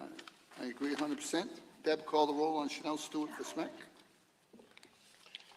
Mr. Agia? Yes. Mr. Dias? Yes. Mr. Corey? Whoopee. Yeah. Mr. Monas? Yes. Ms. Riley? Yes. Ms. Stewart? Yes. Mayor Coogan? Yep. 11.8, second read and vote to approve the proposed 2027 budget calendar as presented by Kevin Almeida, Chief Financial Officer. So this is the second read. We brought this forward last month, and what we've done is provide you with kind of like just a roadmap of what the process was last year and what we are proposing for the process to be this year. The process falls in line with what's said in the charter, and when we have to have the budget submitted to the mayor and the city council. So with that, I'm requesting your approval tonight. Mr. Chair? Mr. Dias. Whoever has the answer to this question, who is in charge of sending the advertisement out for the public hearing? I am. Okay. And I brought this up at the last meeting. What's the plan right now to advertise? Are we just doing the Herald News? That's typically what we do, yes. I would like to make a motion that we send out the advertisement to all local media across the district. What's that going to cost, Mr. Dias, do you know? I don't know. It does cost money. It costs money to advertise, so. The actual dollar amount, I can get it to you for this week. It's probably like. I second it with a question. Yeah, I just don't know, I what wa- is I that wanna- gonna I wanna cost? Second with a say- question. I want to say it's probably about $700 roughly to Mr. advertise. Aguirre, Mr. Aguirre. My question is just that, I think he raises a valid point. We want to try to get it out there, but we also don't want to waste money in this day and age of the internet and people, Yep. you know, it's going to be posted, it's at the post, the library and all that stuff. But what I would recommend is that between now and the next meeting, you come back to us with some prices, because why are we going to give $750 to the Herald News when nobody's going to read it? And maybe we just can publish it some other way in a different, whatever satisfies the law for the least amount of money, as far as I'm concerned, because we could publish it in 6 different places and waste $3,000. And I don't think we should be wasting that. I withdraw my motion, but I still have a question. Go ahead, Mr. Dias. I don't know if that has to be in the form of a motion. I don't know if, it doesn't really have much to do with the schedule. That's something that can be brought forward at the next meeting? We trust What's the- that? We have time. We're not advertising for months, right? No, So you no. can bring it back Okay. next month? Yeah. I'll make a motion to approve the schedule then. I have a motion, do I have a second? Second? I have a second, Mr. Aguirre. So on December 2025, it reads, administer principal department budget survey to develop priorities, goals for the budget. Can we please get copies of those? Thank you. Yes. Thank you. All right, Deb, can you call the roll on 11A? I'm sorry, Mr. Mayor, and we'll make sure these are on Wednesdays, not on whatever dates. Yeah, no, so what I typically do is I just put like week of Gotcha. for that, so whatever the day is, the day is. Perfect, thank you. You would have called Deb, thanks. Yep. Mr. Aguirre? Yes. Mr. Dias? Yes. Mr. Corey? Yes. Mr. Monas? Yes. Ms. Riley? Yes. Ms. Stewart? Yes. Mayor Coogan? Yes. 11.9 is a discussion and vote to approve the second quarter transfers by Kevin Almeida, Chief Financial Officer. So this is the second quarter transfer, and what we are with this transfer, we are requesting the transfer of $521,000 to essentially go to 4 different cost centers, to Durfee for $190,000, for insurance for $200,000, for nursing for $100,000, and for Westall for $31,000. The funds are coming from Doran, RPA, Cuss, and Talbot. And so just because we have 3 new members, the format typically is I'll provide the document, which is the front page that provides the explanation of anything over $50,000 and why there was a savings or why a transfer is required. Behind that, I provide the details as to the accounts where the money is going to suffice to cover the transfer that is required. And the last section of the document is the year-to-date budget report, just so you can get a picture of what it was prior to the transfer happening. So this is the document in front of you. And with that, I'm asking for your approval tonight on the second quarter transfer. Any questions? Mr. Dias? I'm actually going to yield for my colleague. Ooh, Thank you. I Ms. said, you don't Riley. look this way, Mr. Mayor. I know, I'm so, you know, we used to have a curve to the table, but now it's straight. I apologize. Ms. Riley? Mr. Almeida, when you do your memo, could you just add the reasoning behind having, so I'm just looking, the money is coming from Doran, RPA, Cuss, Talbot looks pretty self-explanatory. But why is there so much money available in salaries? Is it because positions weren't filled or positions were cut? Correct. If you could just add that to your memo so we know Sure. how you were able to come up with those funds Sure. from those. Thank you. Anything else? Mr. Chair? Mr. Dias, how did I forget? Thank you. I just wanted to let some of my colleagues go first. Mr. Dias? So I think we do approve these, and just speaking either with some colleagues, and just has always been my philosophy. Of course, the school committee, one of our most important roles is the budget and controlling the budget and where the money goes. And I think, and I'm going to be, as one member, introducing, again, as the new policy chair as well, some fiscal controls that I believe will help with accountability and transparency. So I'd like to make a motion, one second. I'd like to make a motion that the school committee have monthly transfers and explanations be given on all accounts where a transfer is required over under $25,000. Second. Why are we doing that, Mr. Dias? We have more authority over the budget. That's a philosophical, my position. How bad is that, Mr. Almeida? It's the will of the committee. Mr. Dias's motion wants to go to monthly transfers. Like, instead of by quarters, you want it by months, is what we're talking about, over 25,000. That's the motion second. Any further discussion? No, Ms. Riley? I mean, this is a small number of transfers, but since this is the first one I've seen, is this typical that you just have so few quarterly? I'm sorry? Is this a typical amount of transfers quarterly? It depends. It depends on it. It depends on the year. So what we've seen the last several years, and I'm sure you've seen in your district, you know, we've had an exorbitant amount of positions that are vacant. And what's happened is we've hired a lot of positions through staffing agencies, and so we typically will cover the staffing agency from another cost center, and so typically those transfers end up happening because of that. So that's a big reason why.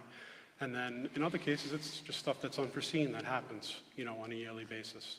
You know, when you look at, you know, $500,000 in transfers, while yes, it seems like a lot, it's in essence, it's 5 positions when you look at it in total. Because positions are roughly, you know, standard $80,000 to $90,000, so maybe 6 positions. So it's not a big transfer with a budget this size. So, but we've tried to stay to. So in the time that I've been here a while. We've done quarterly transfers. At one time, I was doing monthly transfers. It's a lot of work. You know, to do it monthly, it's a lot of work, but I'll do whatever the committee wants. It's fine. So. So I'll just say, so I do monthly transfers, but there's only like 2 or 3 every month. So I'm just thinking, is it more work or less work? You just have fewer transfers if you do it monthly? It would be in that sense, but it's preparing the documents every month. It's just, you know, sometimes it's a little something, you know, that's all. Gotcha. That's all. You all set, Ms. Riley? You all set? Thank you. Anything further, Mr. Aguilar? Yeah, so I've been here when we've done both ways, like you, Mr. Almeida. So one of the concerns that I have and why I seconded this is the last quarter is what really gets me, is that we don't necessarily on a monthly basis know where there's available funds and the like. So if you asked me, and I think I do a pretty good job of paying attention to the budget. Yep. If you asked me last month which schools had this type of savings, I couldn't tell you because we don't get that report. And if I was to say right now, these are the only schools that have that savings, I know that that's not the case. So if we get them monthly, at least we'll be trying to figure out, or do we say something different where we at least get some sort of documents to show, as of as of November 1st, the Doran School had $100,000 savings in their thing. Like, we don't get a report that says where the money is. So as we're trying to figure out what's happening, just like you're trying to figure out where you're going to pay for some of these overages, we have literally no idea. And right now, this isn't the only money that's available at those 3 schools. So I think Ms. Riley's point was asking why those schools. It's because that added up to the number that you needed. So I'm speaking for you, but that's basically what happened. So if I was to say we have 10 other schools that right now, if everything stayed the same and all their hiring was done or their vacancy stayed, we would have a lot more of these options. We don't get that. So I think we need to either go to quarterly transfers or something where we get an updated budget to just show where the available funds are in some way.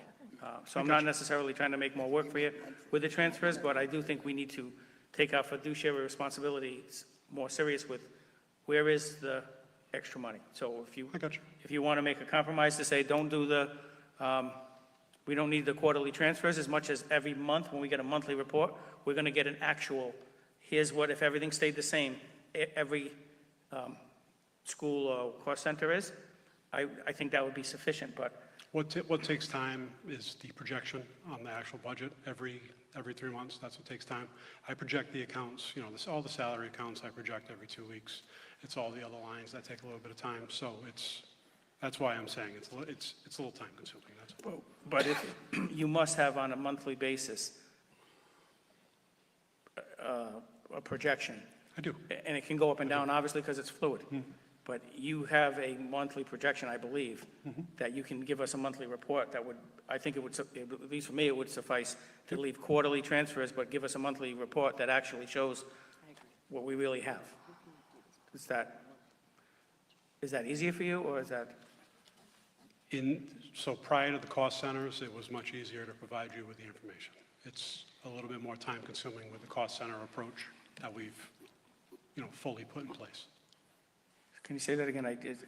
Sure. So prior to the cost centers, when we've had this set up in the cost center format, it was quicker and easier to format and to project everything. In the cost center format, it's a little bit more time consuming. That's all. But it's a monthly, like you're watching it.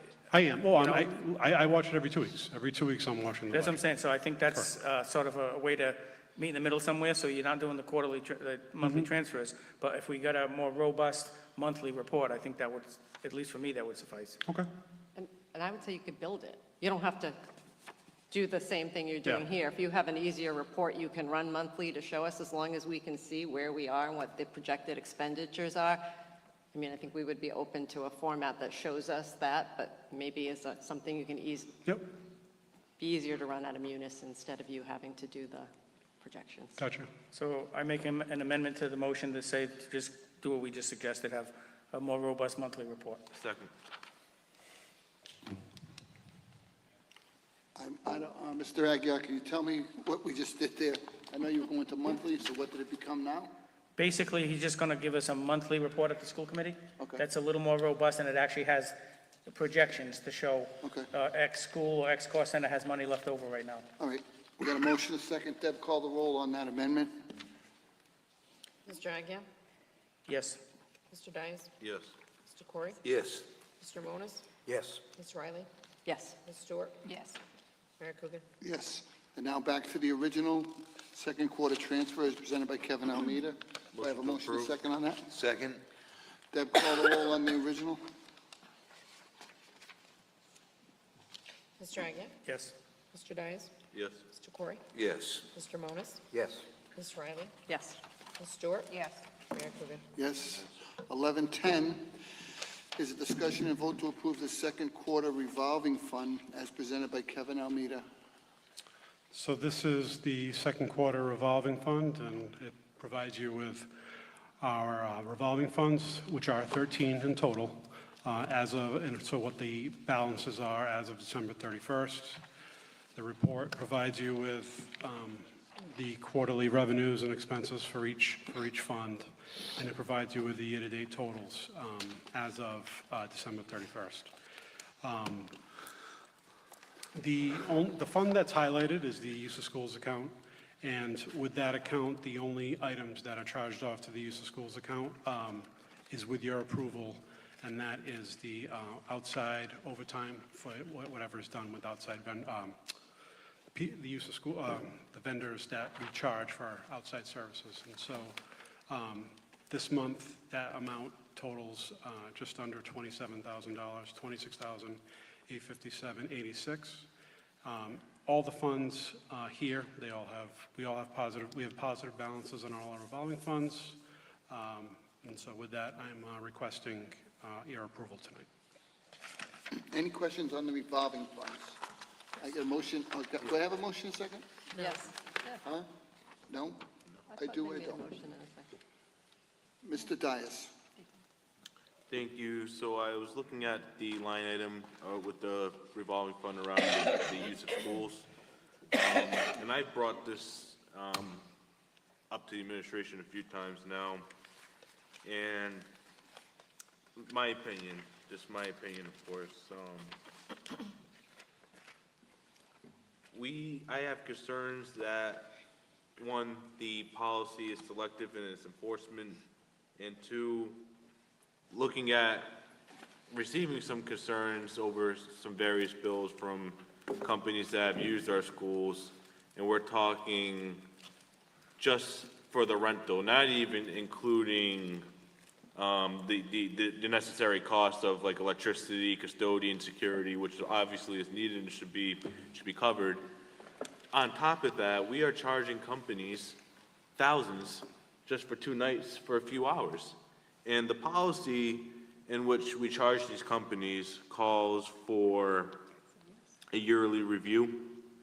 Do we know when the last time we've reviewed this policy? Have we ever reviewed the policy since we've implemented the new one?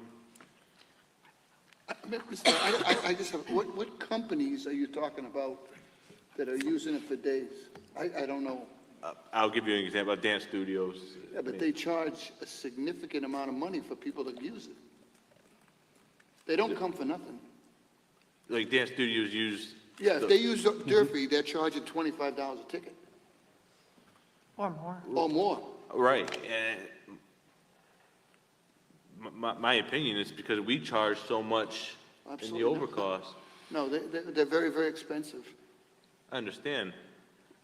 However, this policy should be reviewed. It calls for it to be reviewed. And so I just like to make a motion to refer policy KF to policy subcommittee. Okay.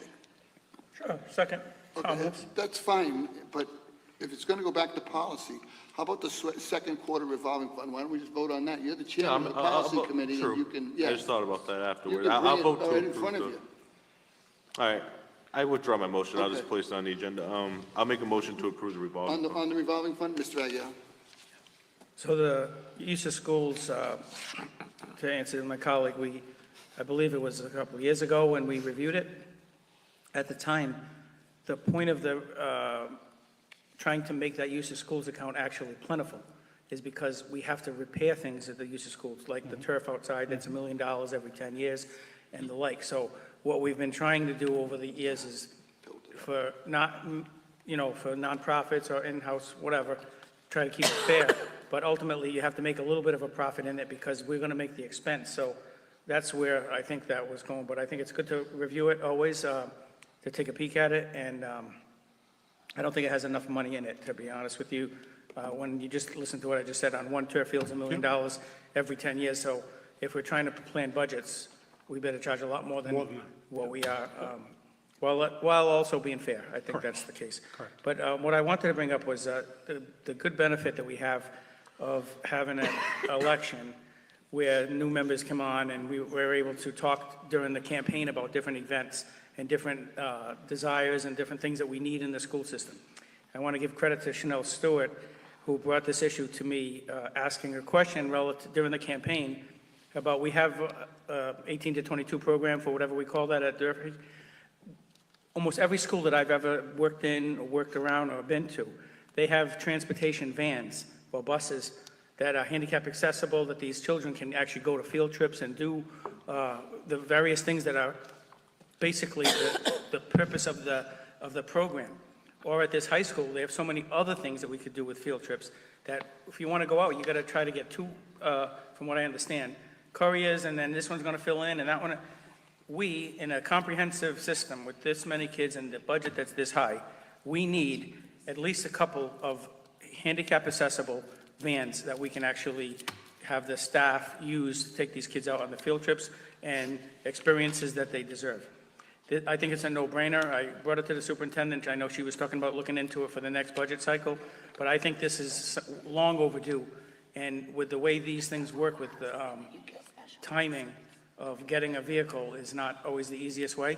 So I want to make a motion that out of the, whatever the number is, but stone tuition, which is $600 and whatever $1,000, that we take $200,000 and purchase 2 special education handicap accessible vans for the Fall River schools to use. Second.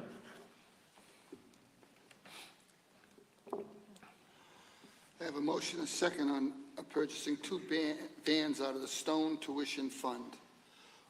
Any further discussion? Mr. Corey? I like the idea very much. I just want to know about if there's, would be any type of liabilities that we may be subject to. Would it all be? Same as any of our It would be all the same, right? No other issues? Thank you, I yield. Okay. All right, so this is, let's go, we'll do the Stone vans first.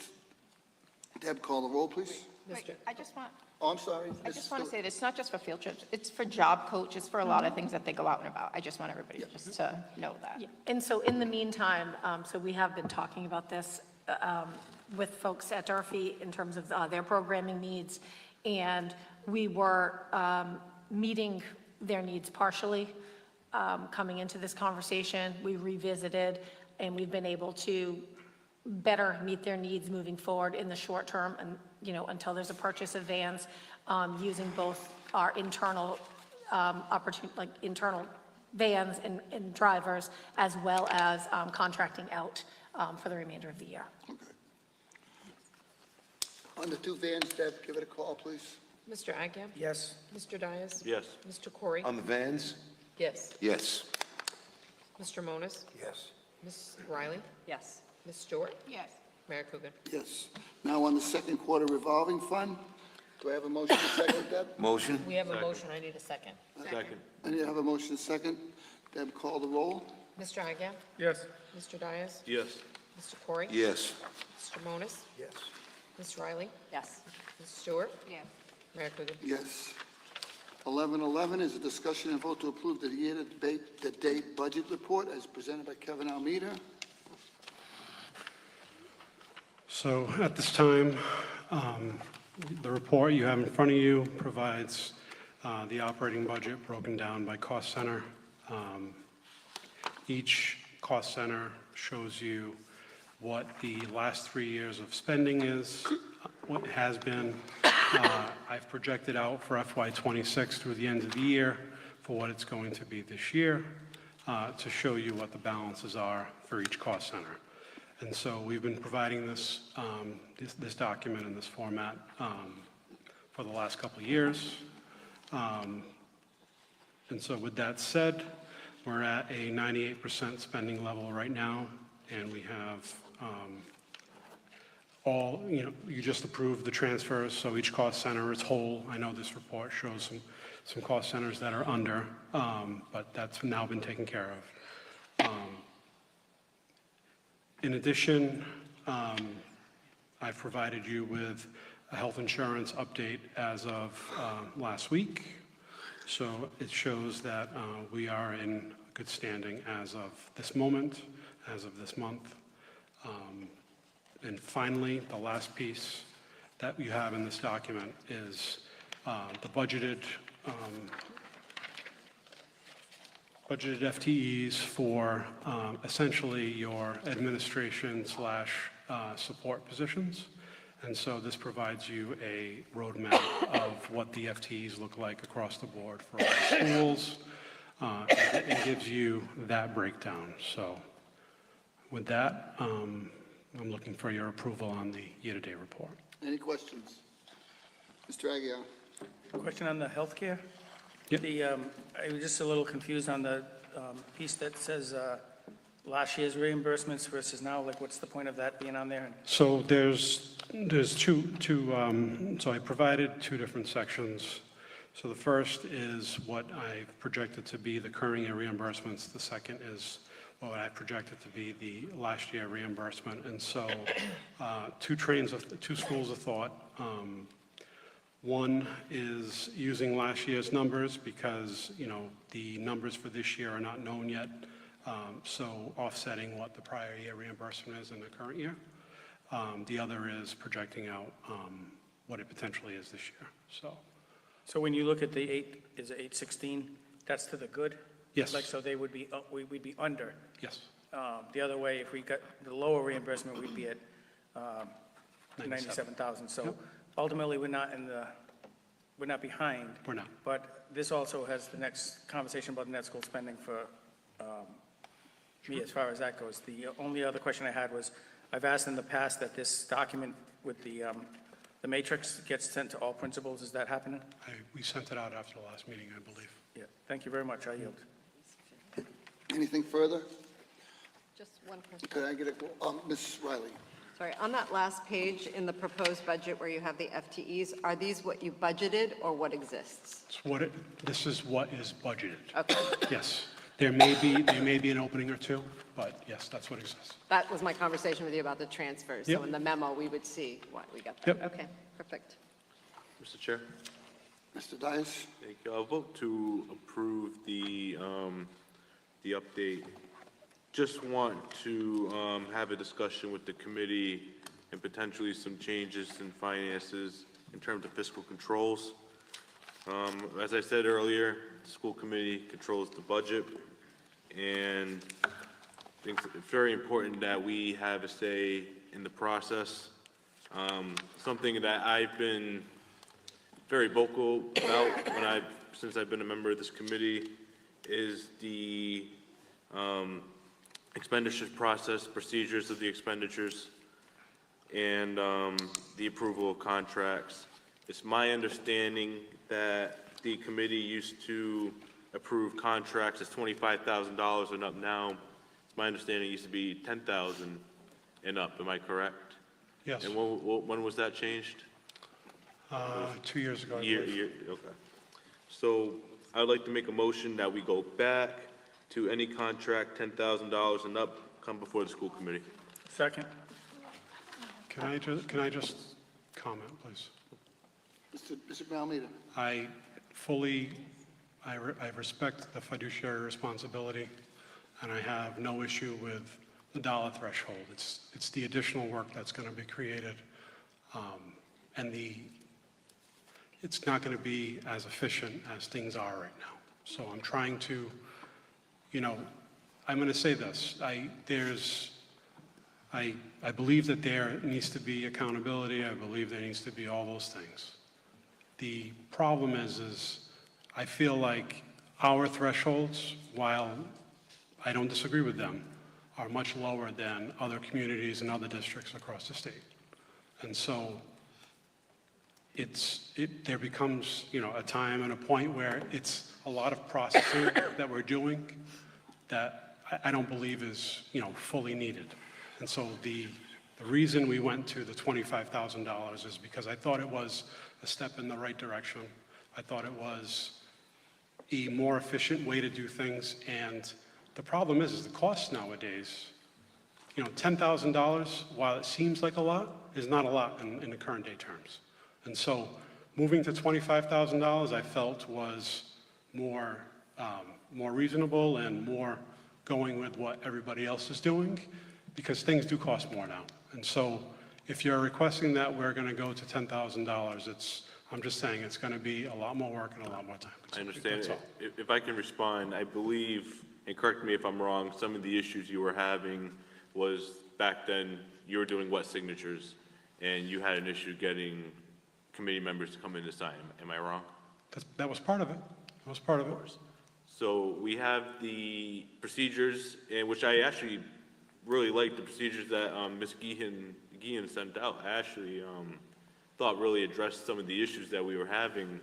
And specifically, it said that the administration would respond within 24 hours to any inquiries, which was not happening when we had questions. So I'm glad to see that in procedures. And I believe we have a committee up here that's going to take its responsibility very seriously, and that is going to do its part in, asking the questions, but also responding and signing off in a timely fashion to help you out. So I believe that's going to help with some of the backlog there. So I think it's something that we should definitely try out. It's something that we should definitely do, and that's my position. I yield. Ms. Stewart, and then Ms. Riley. I think this has to do with policy, and I don't think we should talk about it. I think this has to do with policy. I think we need to bring this to policy. This is a policy change. I don't think this is something to be brought up yet. I think we need to bring this to policy. Well, again, he's making a motion off the floor to change the policy. Ms. Riley? I'm just wondering if in policy subcommittee, we could look at other districts Right. and see, comparable districts, Taunton, New Bedford, maybe Brockton, what are their thresholds, so we can make sure we're in alignment. Is 25 I the can tell you common that. number I can tell you versus? some is none. There's no threshold for some. In Springfield, it's $400,000. And I know we're 3 times lower than Springfield, but to me, I think 25,000 is an acceptable number, and I think it's, given what today's costs are, I think it's a good place to start. Mr. Aguirre? Yeah, so I've been on the committee when we had the 10,000. We knew it was some signatures and the like, and I always said, if you call, go in and sign the signatures. We changed it to 10,000, to 25,000 with I think, a sense of trust. And we're not going to do things sort of underhanded or just without the committee knowing that it's controversial or anything like that. Unfortunately, what we've dealt with, including this year, is that we were taken advantage of, in my opinion, by the $25,000 threshold. And I'll give you a case in point. Earlier this year, we had a situation where the superintendent signed a contract with People Incorporated for less than the $25,000 without telling this committee. In said contract, without bringing it to this committee, we paid $6,000 of that to a sitting school committee member for a program that they basically knew we weren't going to need, but it was a gift to a sitting school committee member without school committee approval because of this $25,000 threshold. And after we had the meetings and we figured it out and it was back and forth, some emails or whatever, then we didn't go with them because they weren't going to continue. But originally it was, we're just going to carry this through with a contract because I can do it because it's under 25. And then we were going to extend the contract with People Inc. until it started to get a little dicey. At the end of the day, that's my reason for the second in this motion, is because we shouldn't have a $10,000, $12,000, $15,000 contract just be thrown out there. If there's some sort of mechanism that's not allowed, or that has to come before the committee for a vote, so be it. But I think there's a difference between like purchasing, so if you purchase product or something, but ultimately, if you're doing consultant contracts, we shouldn't have a non-line item budget. There was nowhere, we as a school committee knew nothing about that contract whatsoever, other than that all of a sudden we have a school committee member working in a school getting paid $6,000, but not identified. All because this process was circumvented. That's the reason why. I'm not trying to give you any more work, sir, but at the end of the day, I also don't want to sit here and have $10,000 contracts be given away that shouldn't have been, and I still maintain it to this day that contract should never have been given. I think it was a problem. So that's the reason why I seconded it. Thank you, I yield. Dr. Curley? Yeah, I just want to respond because we didn't move forward. It's not that we moved forward with a contract because we could and we said, we're going to take advantage of this. That's not how it was. We were able to sign a contract because it was under the $25,000 threshold. That's a fact. Just like we do a lot of contracts, whether it's with individuals or for materials or for professional development, whatever it is. But you used the word circumvent. We didn't circumvent a process. We have a process in place, and certainly that process allowed us, there was no reason to bring it to the committee because that wasn't our process. Our process was under $25,000, we could move forward with the contract, and we did. That is irrelevant to whether or not a sitting member of the school committee participated in that contract. That wasn't even a new practice. That same person had worked under a similar contract the previous year. And instead, I don't know, it's disheartening because instead of just giving a nod to the fact that we had a longstanding relationship with a partner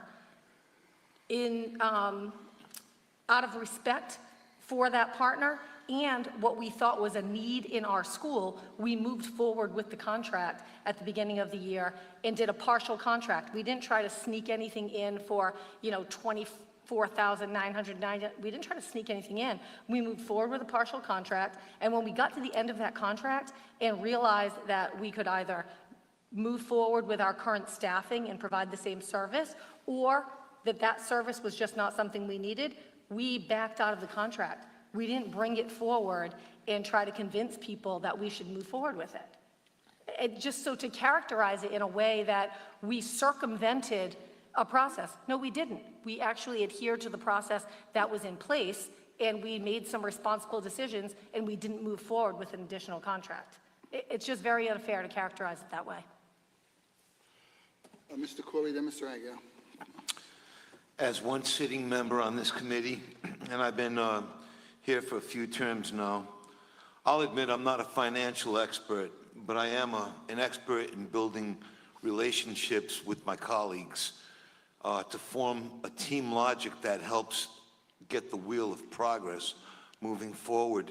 And I see the team that we have assembled here And I hear my CFO saying that it would be a lot more work, given today's circumstances. And ultimately, I have a real lot of trust in his knowledge and in the way he runs our financial business on the school committee. I've never seen anything really jump out that screams, you know, mistaken practices. So if you want to move this to policy, maybe that's okay to go there and review it.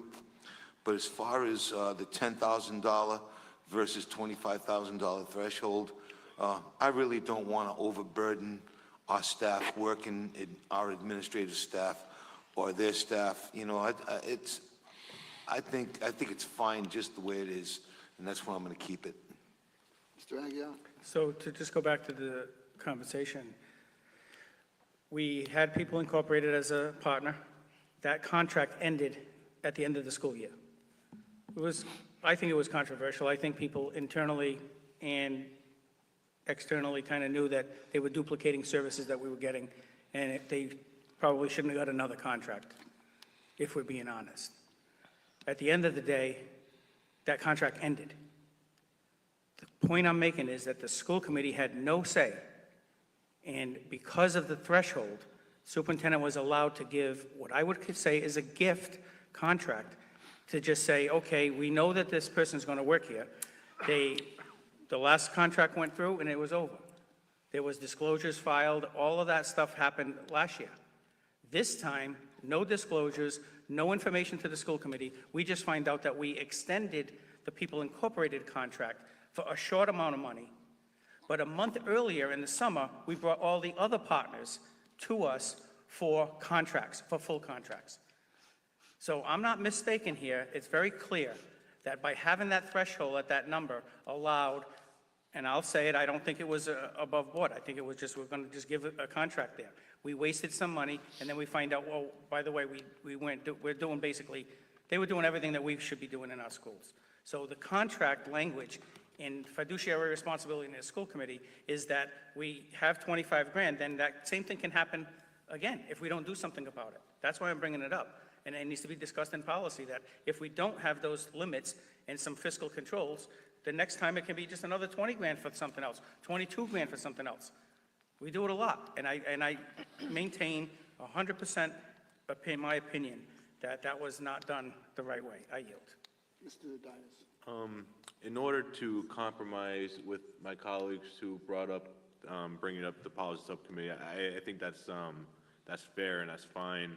However, we still have bills that are about to be coming down that we all have to sign off on. What would, if it's possible, if it's something that wouldn't be that cumbersome for your department, would either through yourself or through the superintendent, can we get a weekly list sent, emailed to the committee of contracts that we are going to sign off on before we start the process? And just for either on a temporary basis until we get a good policy going, if a committee member has a place or an objection to a contract, to address my colleague's point, that committee member has the ability to place a hold on that contract, and they can come before the committee as a public body, and we can vote on that contract. Is that something that... Are you attaching a dollar limit to that? Are you... 10,000. That's not putting, you place, so what I'm, for a temporary procedure. Once a week, I could provide a listing of what all the requisitions are that are over $10,000. That's something I could do. Okay, but for what purpose? So the procedure I'm proposing right now, temporary until we review the policy, contracts 10,000 to 25,000. If we're going to enter into a contract with that company, it gets sent to the school committee either in a Friday memo, and then that school committee the school committee member, whoever that is, has a 24 hours to place a hold if there's any objections to said contract. So you can place holds on contracts weekly instead of at a monthly meeting? Is that what you're suggesting? I'll rephrase it. So right now, this policy of the school committee, contracts $25,000 and up, automatically come before the school committee in a public meeting. Contracts that are under 25,000, we do not get a say as a full body.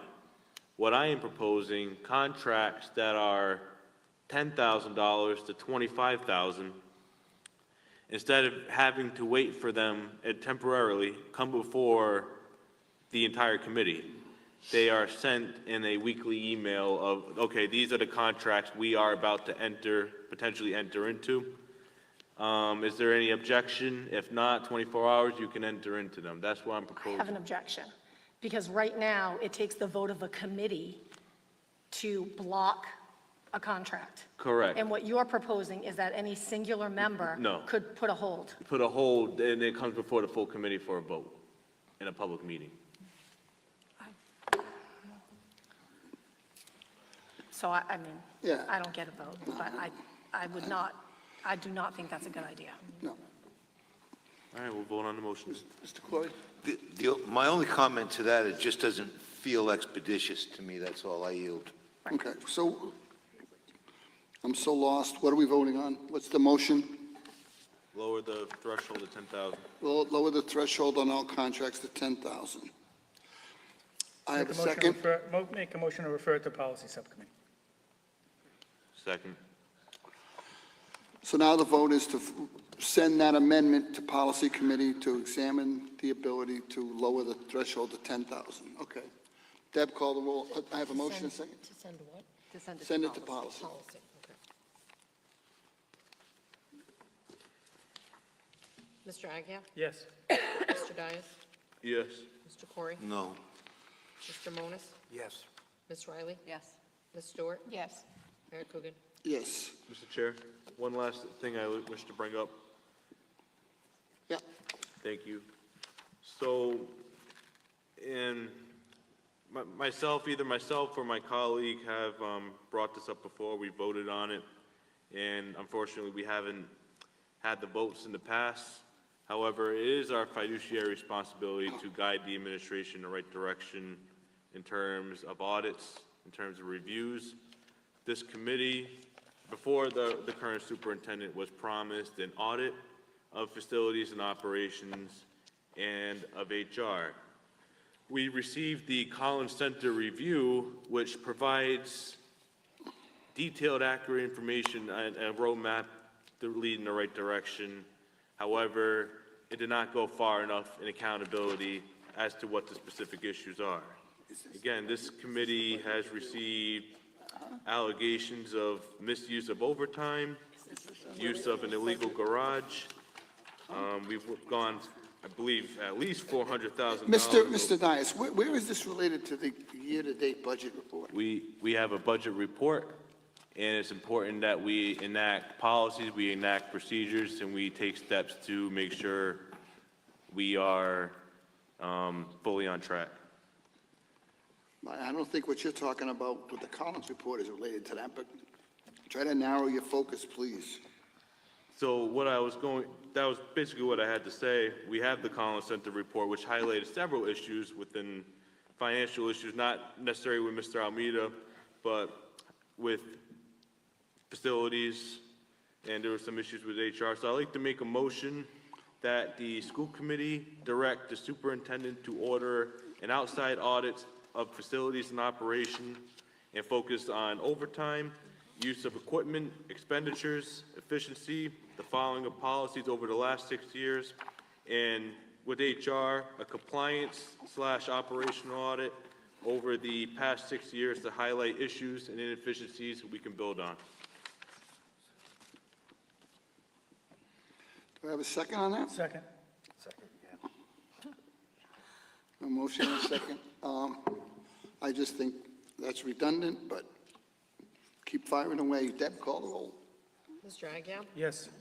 Mr. Dias? Yes. Mr. Corey? No. Mr. Monas? Yes. Ms. Riley? I'm sorry, I lost what we were voting on. So we're voting to do an audit, An audit and a review of human resources and facilities. but how are we going to pay for that? Mr. Dias will pay for it. I'm sorry, I did have my hand up, but nobody looked this way. We're going to move that next week. We're going to move these people back so I can see you. I apologize. I can't see I just you. know it cost, Let's like, it's remove the roll expensive. call and let the other committee down the end ask their questions before we go to roll call. I'm sorry. I'm just, Yeah, I know. it costs money to do one of those audits. I'm just wondering if this is something we want to build in the budget? Do we have money in this year's budget? Is this something we want to put in? I don't disagree it should happen. I'm just, I know it's expensive to do these, and so I It's a fair question. just want to make sure we have the funds to do it before we say yes. Mr. Aguirre? Just by way of history on how we got to this point. There were some issues a year and a half ago when Mrs. Ponce was still the superintendent. At the time, we had a reorg that was discussed. They wanted to reorganize the departments. There were some issues in human resources as well as facilities and operations. At that time, the committee was told by Mrs. Ponce that if the reorg came forward, she was going to agree that we were going to audit those two departments as sort of an agreement. After we voted for that and the reorg went in, new people got hired, that audit turned into a systems analysis by the Collins Center, which is not what we were promised and which is not what was truly needed, because we really got a Collins Center report that we knew everything that they basically said. The issue that we were having was they were supposed to look at an audit of, like, how do we issue overtime? Did we issue overtime without the proper documents? Did people use equipment that they shouldn't have for private use? So it was going to be more of an in-depth audit. So we paid 30 grand for that. Basically, we wasted 30 grand for that. And that's what's the frustrating part, was that we weren't given what we were promised. My personal opinion is that we have money in the budget.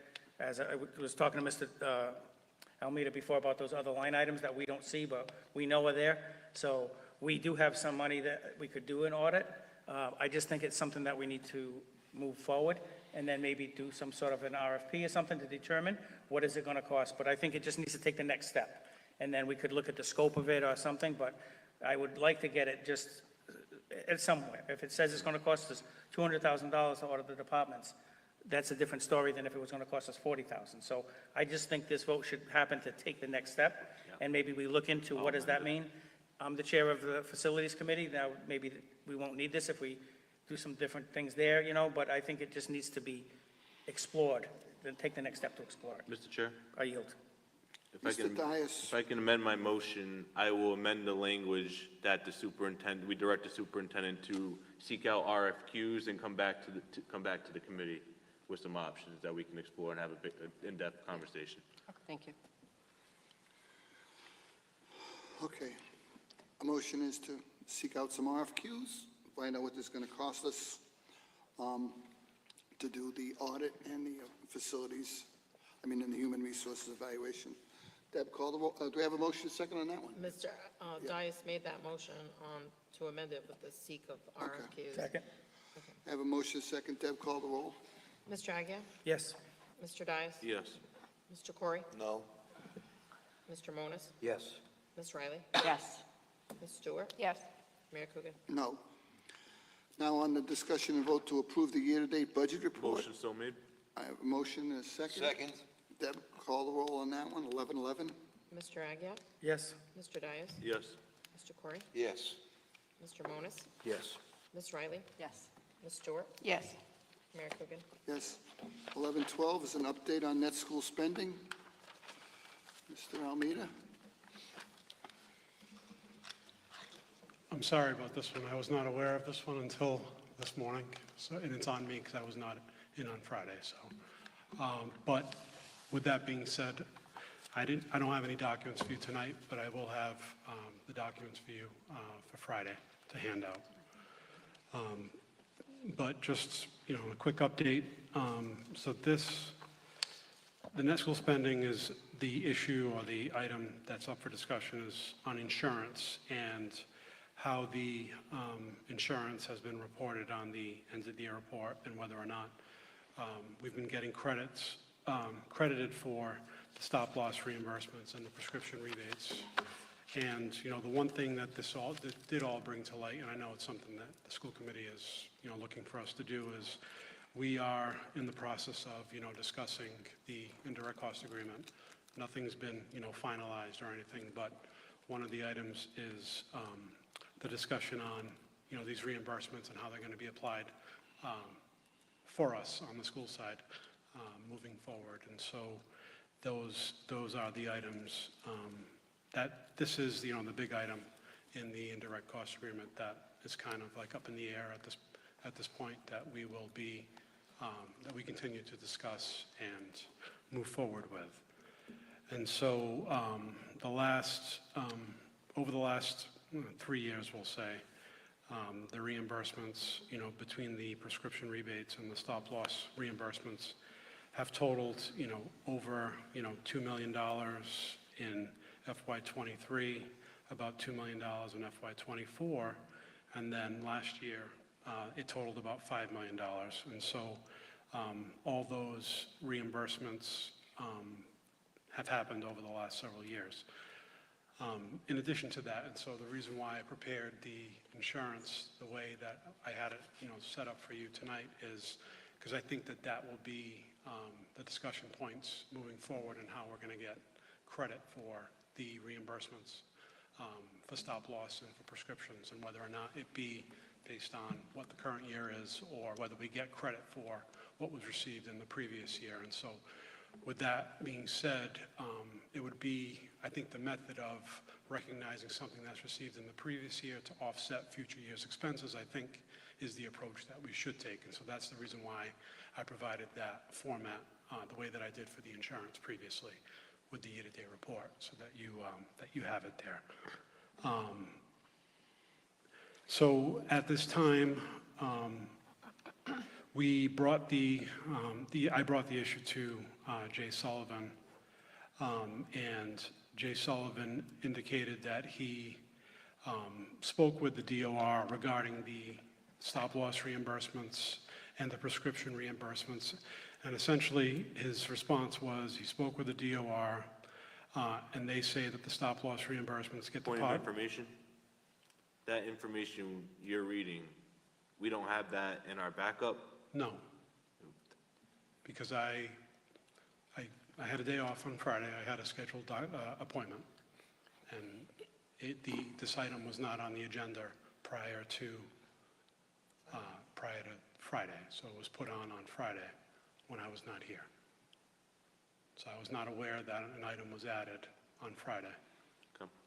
I had a doctor's procedure, so I was just, so we know. Had I known, I would have had this done for you today. So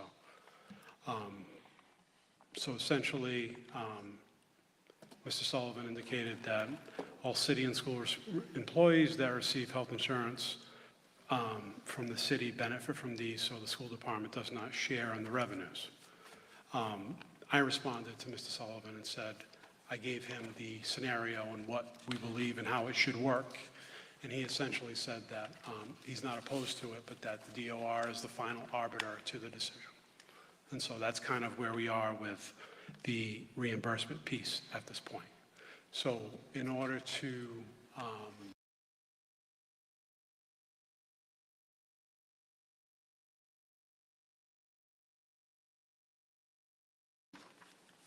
finalize it and get it documented, it's something that I think we need to get into the indirect cost agreement and get it all put in there. Mr. Aguirre. So are we following the law related to the net amount being placed on the end of the year report? At this point, the amount that's put in is the total expense amount less grant reimbursements is the amount that is put in. So we met at the mayor's office with a couple city councilors because this was an issue. At that meeting, I handed everyone the actual law that says, end of the year report, signed by the superintendent, is to be net amount for healthcare. Did it not? Well, you were there, I mean, the mayor was there, we had the meeting. The law says net amount. Correct, and I brought it to his attention, and he's indicated that it's, The law doesn't count for Jay Sullivan? well, that in this situation, it doesn't. Well, I would absolutely beg to differ. The law, for my colleague's edification, states when the city, any city, determines how much money they're going to place on the report to say that they've spent money towards the students in education. The law reads, it will be net. What we've been doing here is the gross amount is used in some of them, and we only take the reimbursements for the grants. We don't take it for the Maxwell rebates and $2.9 million that the city gets for a reimbursement. So therefore, they've been telling us for many, many years that they've met net school spending. This goes earlier than this, Mayor, I'm assuming because it was a long time. Yes. They're not taking the reimbursements. And the law reads, it says net. So basically, the schools, the teachers, the students, and the children have been missing out on millions of dollars of benefits that they should have gotten, that they didn't because we haven't been taking the proper amount of money to determine, we place a number on the end of the year report and say, yep, we met 100%. And we really don't. And it's the law. Has nothing to do with DOR, in my opinion. It's the law that says it's net. And it's not very confusing. So we had an issue where we got a notice from Mr. Almeida back in July, or sometime, August something, and it stated from the superintendent that the city was $8.1 million over net school spending. That's the memo that we got. I had been on this for months and said, there's no way in hell that they're over by $8 million. Please show me how. It went back and forth. It was $5 million for healthcare, it was this and that, whatever it is. But the trees got shaken a little bit. A couple of city councilors got involved, Councilor Kadim and Councilor Pont, and they started to ask questions. So they called a meeting in the mayor's office with me, Mr. Almeida, and the mayor, and Dr. Curley just couldn't make it. But we went over this with the CFO in the city. We actually showed all of the documents. So they determined, based on if we counted the proper reimbursements, that they're not 8.1 over, they're 1.3 million in the hole. A $9 million difference, what we've determined in a matter of 2 or 3 months. So they plugged that number in. When Mr. Almeida did his charts along with the CFO from the city, and they said, let's go back 6 years, or something along those lines, from the year 2000. It was $6 million under. At that time, my personal opinion, I was the only school committee member there, I suggested to all of these folks that were here, as well as the city councilors, that we need to take this issue up with the new committee. Because you all need to weigh in on whether we're going to just sit here and say, yeah, they haven't given us $6 million, that's okay, we don't need the $6 million. Or are we going to say, we need to go back and get that money, what's right is right. That's the reason why I asked for this to be on this agenda. I'm fully aware that Mr. Almeida was out or whatever. Ultimately, when we left that meeting, which was in November, everybody on the committee was supposed to get all those documents. I think there was some miscommunication between superintendent, you, whoever. That's water over the bridge right now. We need those documents that show it for the full committee, and I think we should take this up at the next meeting where we actually look at it and say, but I can tell you right now what this member is going to say. If the city owes us $6 million, they owe the school $6 million to be at the bare minimum of 100% of net school spending. I'm voting to go for the $6 million. I can tell you that for myself. I yield. Mr. Dias. Thank you.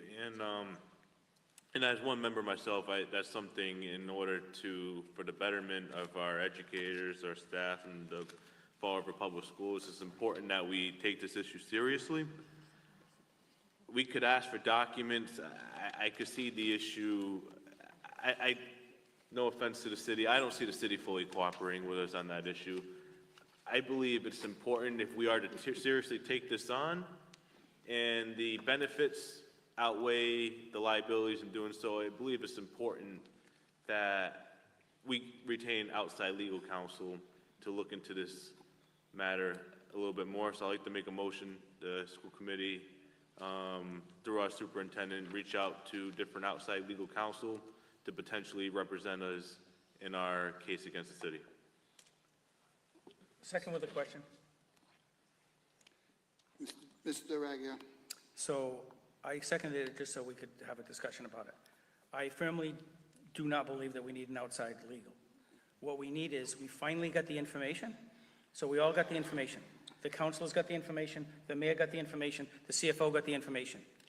And I'm going to put my faith in the fact that all of those folks that were in the building, including the superintendent, are going to do what's right. We don't need lawyers to figure it out.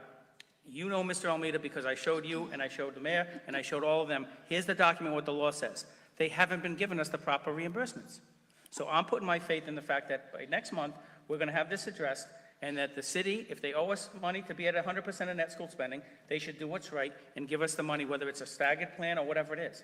But we've got to address it. We just can't walk away and say, oh, no big deal. $6 million is a lot of money that we can do a lot of good things for the kids. And if we were over, I'm always been one that says, if the city's over the 100%, that we should be paying something too. So at the end of the day, I'm going to withdraw my second on this motion, but I do think I'm going to put my faith in the fact that we're going to do what's right. Yeah, The mayor's going to do what's right, and the city council's going to do what's I right. don't think, Mr. Dias, you need to flavor your comments with, I don't believe the city's going to do the right thing. Based on what? I said the right thing. I don't think the city is going to fully work with us. No, but based on what? It's my opinion. Your opinion? Yeah, but that's like me saying, I don't believe you. In my opinion, I don't think you have a clue about what you're saying. I think the city will do the right thing. And we've done it, The city as long hasn't- as I've been mayor, we've made 100% of net school spending every year, and if we're short, we put the money in. That's an open question right now. So No, if- it's not if- an open question. Not open. Definitely is an It's open. open to you, but I believe we've made our commitment, because Jay Sullivan sends us a letter when we haven't made net school spending. Now, as far as this debate on the credits, we'll have the debate, and we'll get to the bottom of it, and we'll do the right thing based on what the law is and what the state tells us. That's how this works Fair. with But school funding. my motion, and the reason I made it is because, specifically for outside legal, if we're going to have a dispute with the city, But we're not there yet. we're not, and I was just going to say it should be in the back burner. I did bring up the motion. However, it would be a conflict that if we had our own attorney or anyone here representing of it, if it got to that point. I'll No, I back trust my them. call, if I I may. trust Mr. Mayor. our attorneys, I Mis- trust the Mis- city Mr. Mayor, attorneys. I have the trust them. floor. Thank you. Mr. Corey, Mr. Mayor, I still have the floor. You you were, got a question? I was responding to your comments and you interrupted. Oh, I'm sorry, go ahead. It's okay. So when I'm also backing my colleagues' comments, hopeful we can come to a reasonable resolution to this and we don't have to go down that route. However, if the city owes us this much, millions of dollars, there needs to be, that's something that's serious and something that we need to be very aggressive in dealing with. So I think it's something that should be considered, and hopefully it doesn't get to that point. I will be cautiously optimistic that we'll come to an agreement. I'm hopeful the city does the same thing. I yield. We like your optimism. Can I just comment for just real quick? Yeah. I will say this. This issue was actually brought to me by the city CFO, and she's the one that.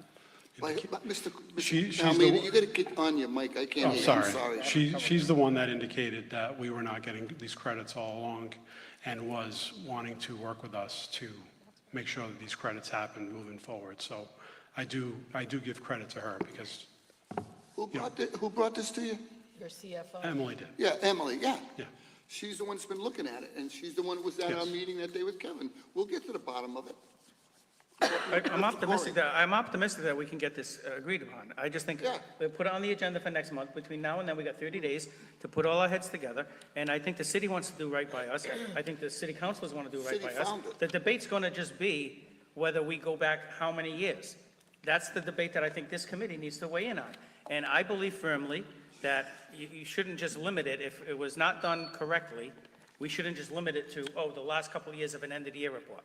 There's a different issue in the city on just doing what's right. That's what I hope. Mr. Corey. So I'd like to ask my colleague for some guidance.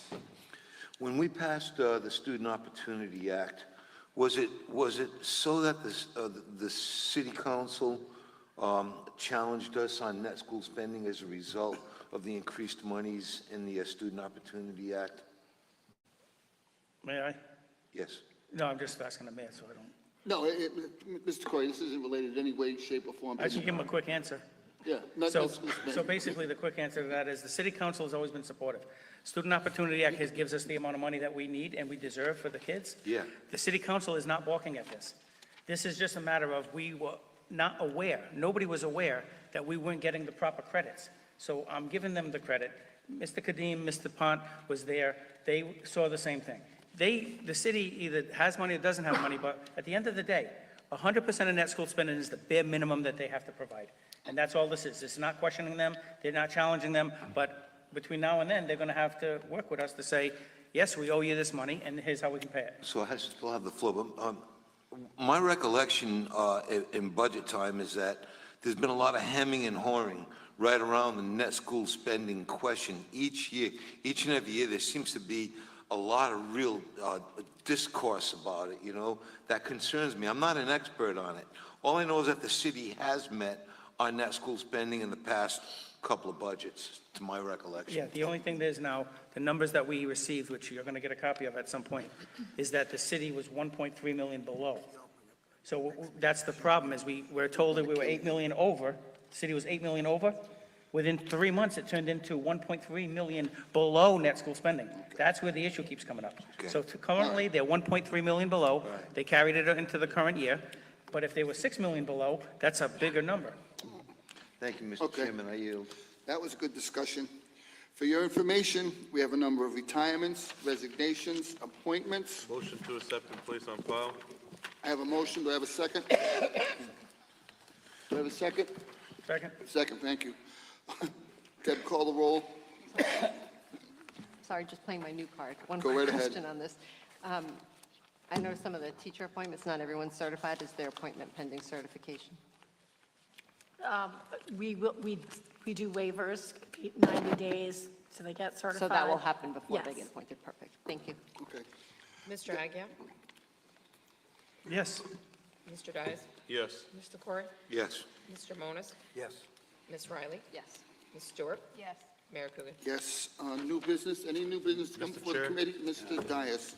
Thank you. Both items took place within 48 open meeting law hours of the meeting, both very concerning. So the issue number one, and my colleague, Mr. Moniz, asked the question in a great email. And so our HR director is resigning, and my understanding is, Madam Superintendent, the position's out for bid right now? Not out to bid, but posted? There's been a request to post, yes, yes. It may have been posted today, I didn't check before I came here. I guess as one member, and I encourage my colleagues to weigh in, I think we need to have a broader discussion as to what direction we want to go in with the HR director position in terms of salary, if we wish to review the duties, the responsibilities. But I'll yield right now, because I'm sure my colleagues have some more information they wish to add to that. Mr. Aguirre. Yeah, so my feeling on, we do need to look at it to try to make sure that we recruit somebody that's actually can do the work. The work is a little different than it has been over the last couple of years with investigations and the like, and some of the requirements. So I'd like to take a look at the job description and be able to determine what's the best thing to try to get the best candidate. While that being said, now is not necessarily the best time mid-year to get someone in a position like that. So I would like to recommend that we go out for a interim appointment for a retiree or something, which we've done in the past here, where we've gotten somebody that's retired that is not looking for the full-time job, but can carry us forward over the next 5-6 months until the next school year. So I would like to make that recommendation, a motion if we have to, but I do think we need some options, rather than just say, like, go and we're going to get who we get.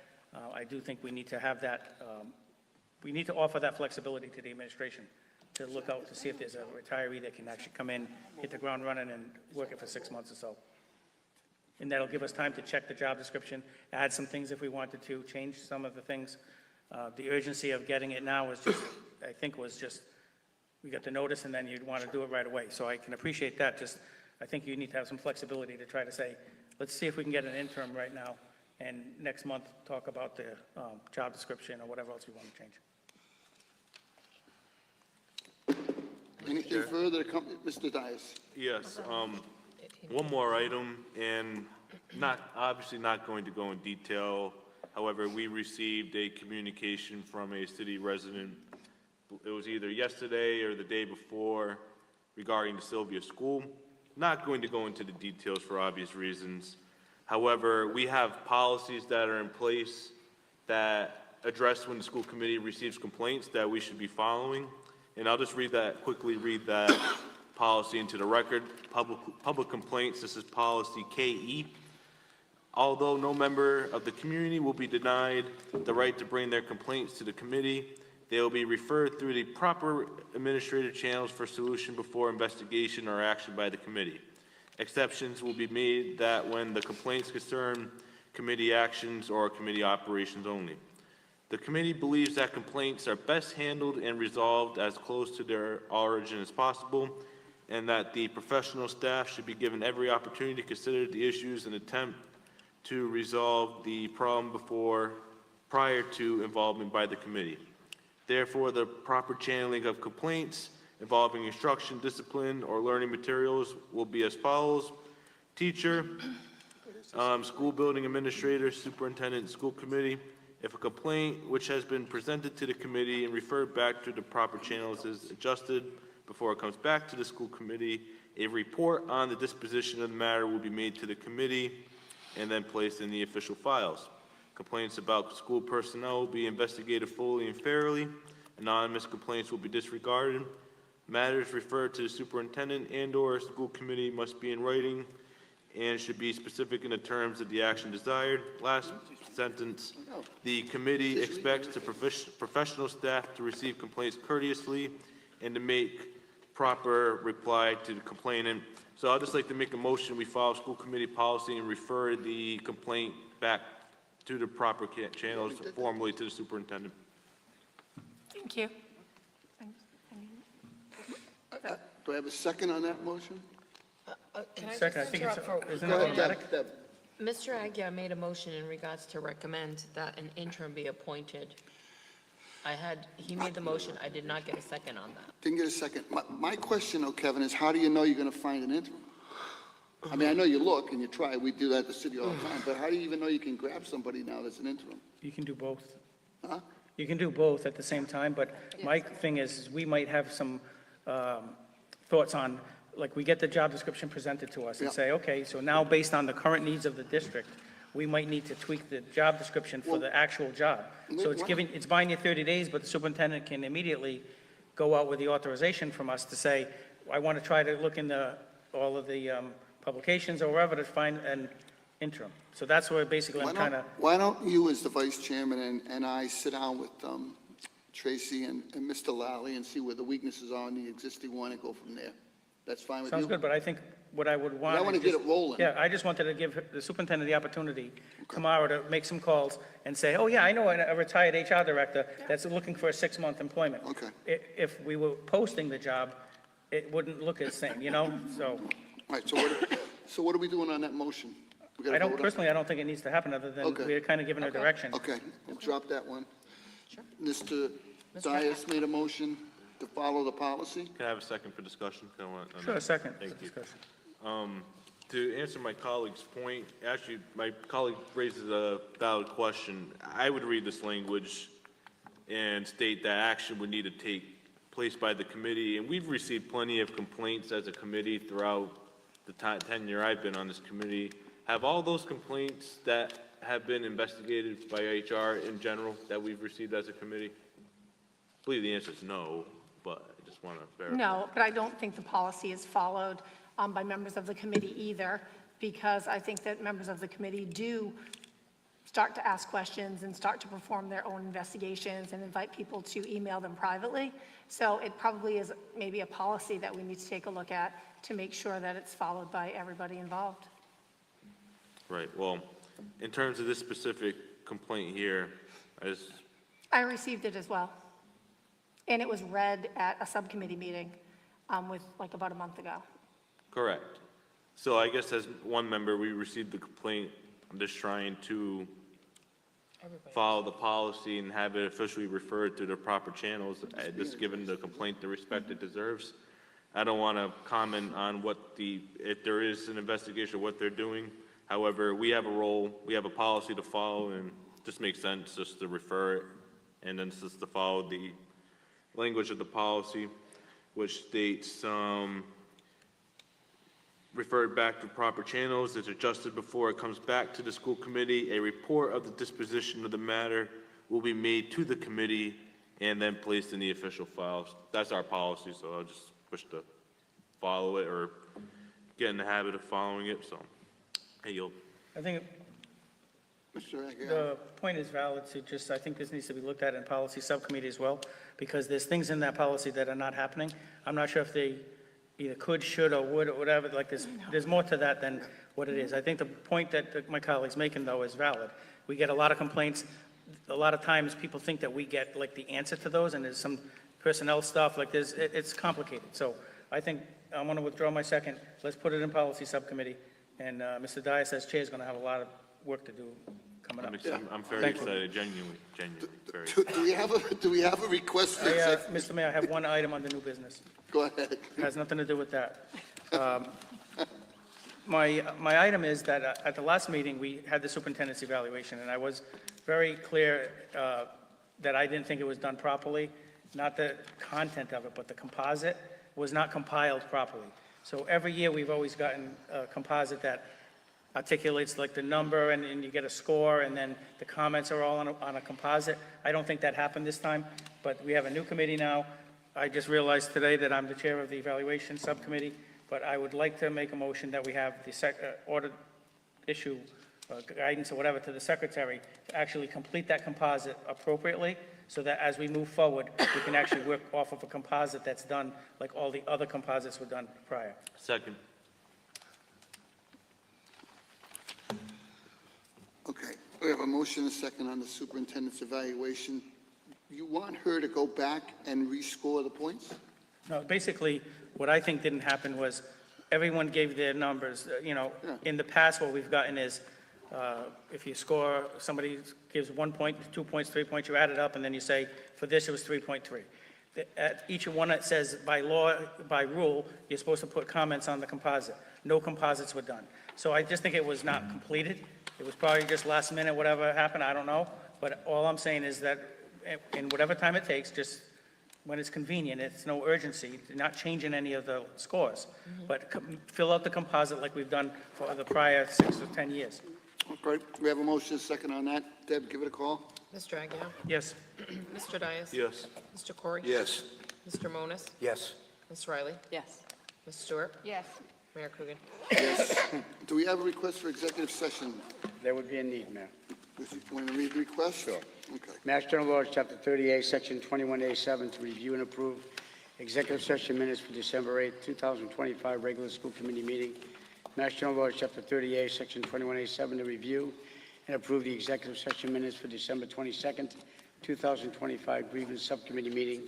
Mass General Laws, Chapter 38, Section 21A1, to review the open meeting law complaint dated November 25th, 2025, filed by Colin Dias regarding the November 10, 2025 school committee meeting. The complaint alleges that the committee voted in executive session and open session to release portions of the minutes of the 2025 meetings of January 2nd, 13, March 10, April 17, 29, May 12, June 9, August 18, September 8, July 29, February 19th, and June 23rd.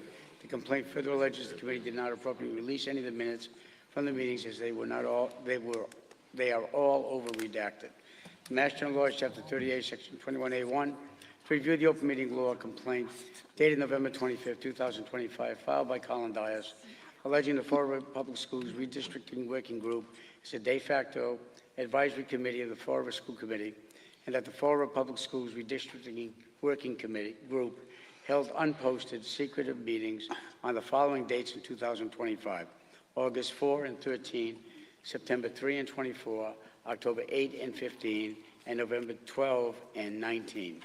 Mass General Laws, Chapter 38, Section 21A3, to discuss strategy with respect to collective bargaining agreement, including hearing grievances relative to all professional teaching employees, the Fall River school system, including coaches, Title I teachers, nurses, occupational and physical therapists, and specialists in the teaching profession, represented by the Fall River Educators Association, as the chair has determined that an open session may have a detrimental impact on the bargaining position of the committee. Mass General Law, Chapter 38, Section 21A3, to discuss strategy with respect to collective bargaining, including grievances relative to all administrators and employees represented by the Florida Administrators Association, as the chair has determined that open session may have a detrimental impact on the bargaining position of the committee. Mass General Laws, Chapter 38, Section 21A4, to discuss the deployment of security personnel or devices or strategies with respect thereto. And Mass General Laws, Chapter 38, Section 21A3, to discuss strategy with respect to collective bargaining agreement, including hearing grievances relative to all paraprofessional employees of the Florida school system, represented by the Florida Federation of Paraprofessionals. The chair has determined that an open session may have a detrimental impact on the bargaining position of the committee. We would reconvene the mayor make the statements at that time. Okay, can I get a motion in a second? Motion so made. Second. Motion is second. Deb, call the roll to go into executive session, please. Mr. Agia? Yes. Mr. Dias? Yes. Mr. Corey? Mr. Monas? Yes. Ms. Riley? Yes. Ms. Stewart? Yes. Mayor Coogan? Yes. Going into executive session.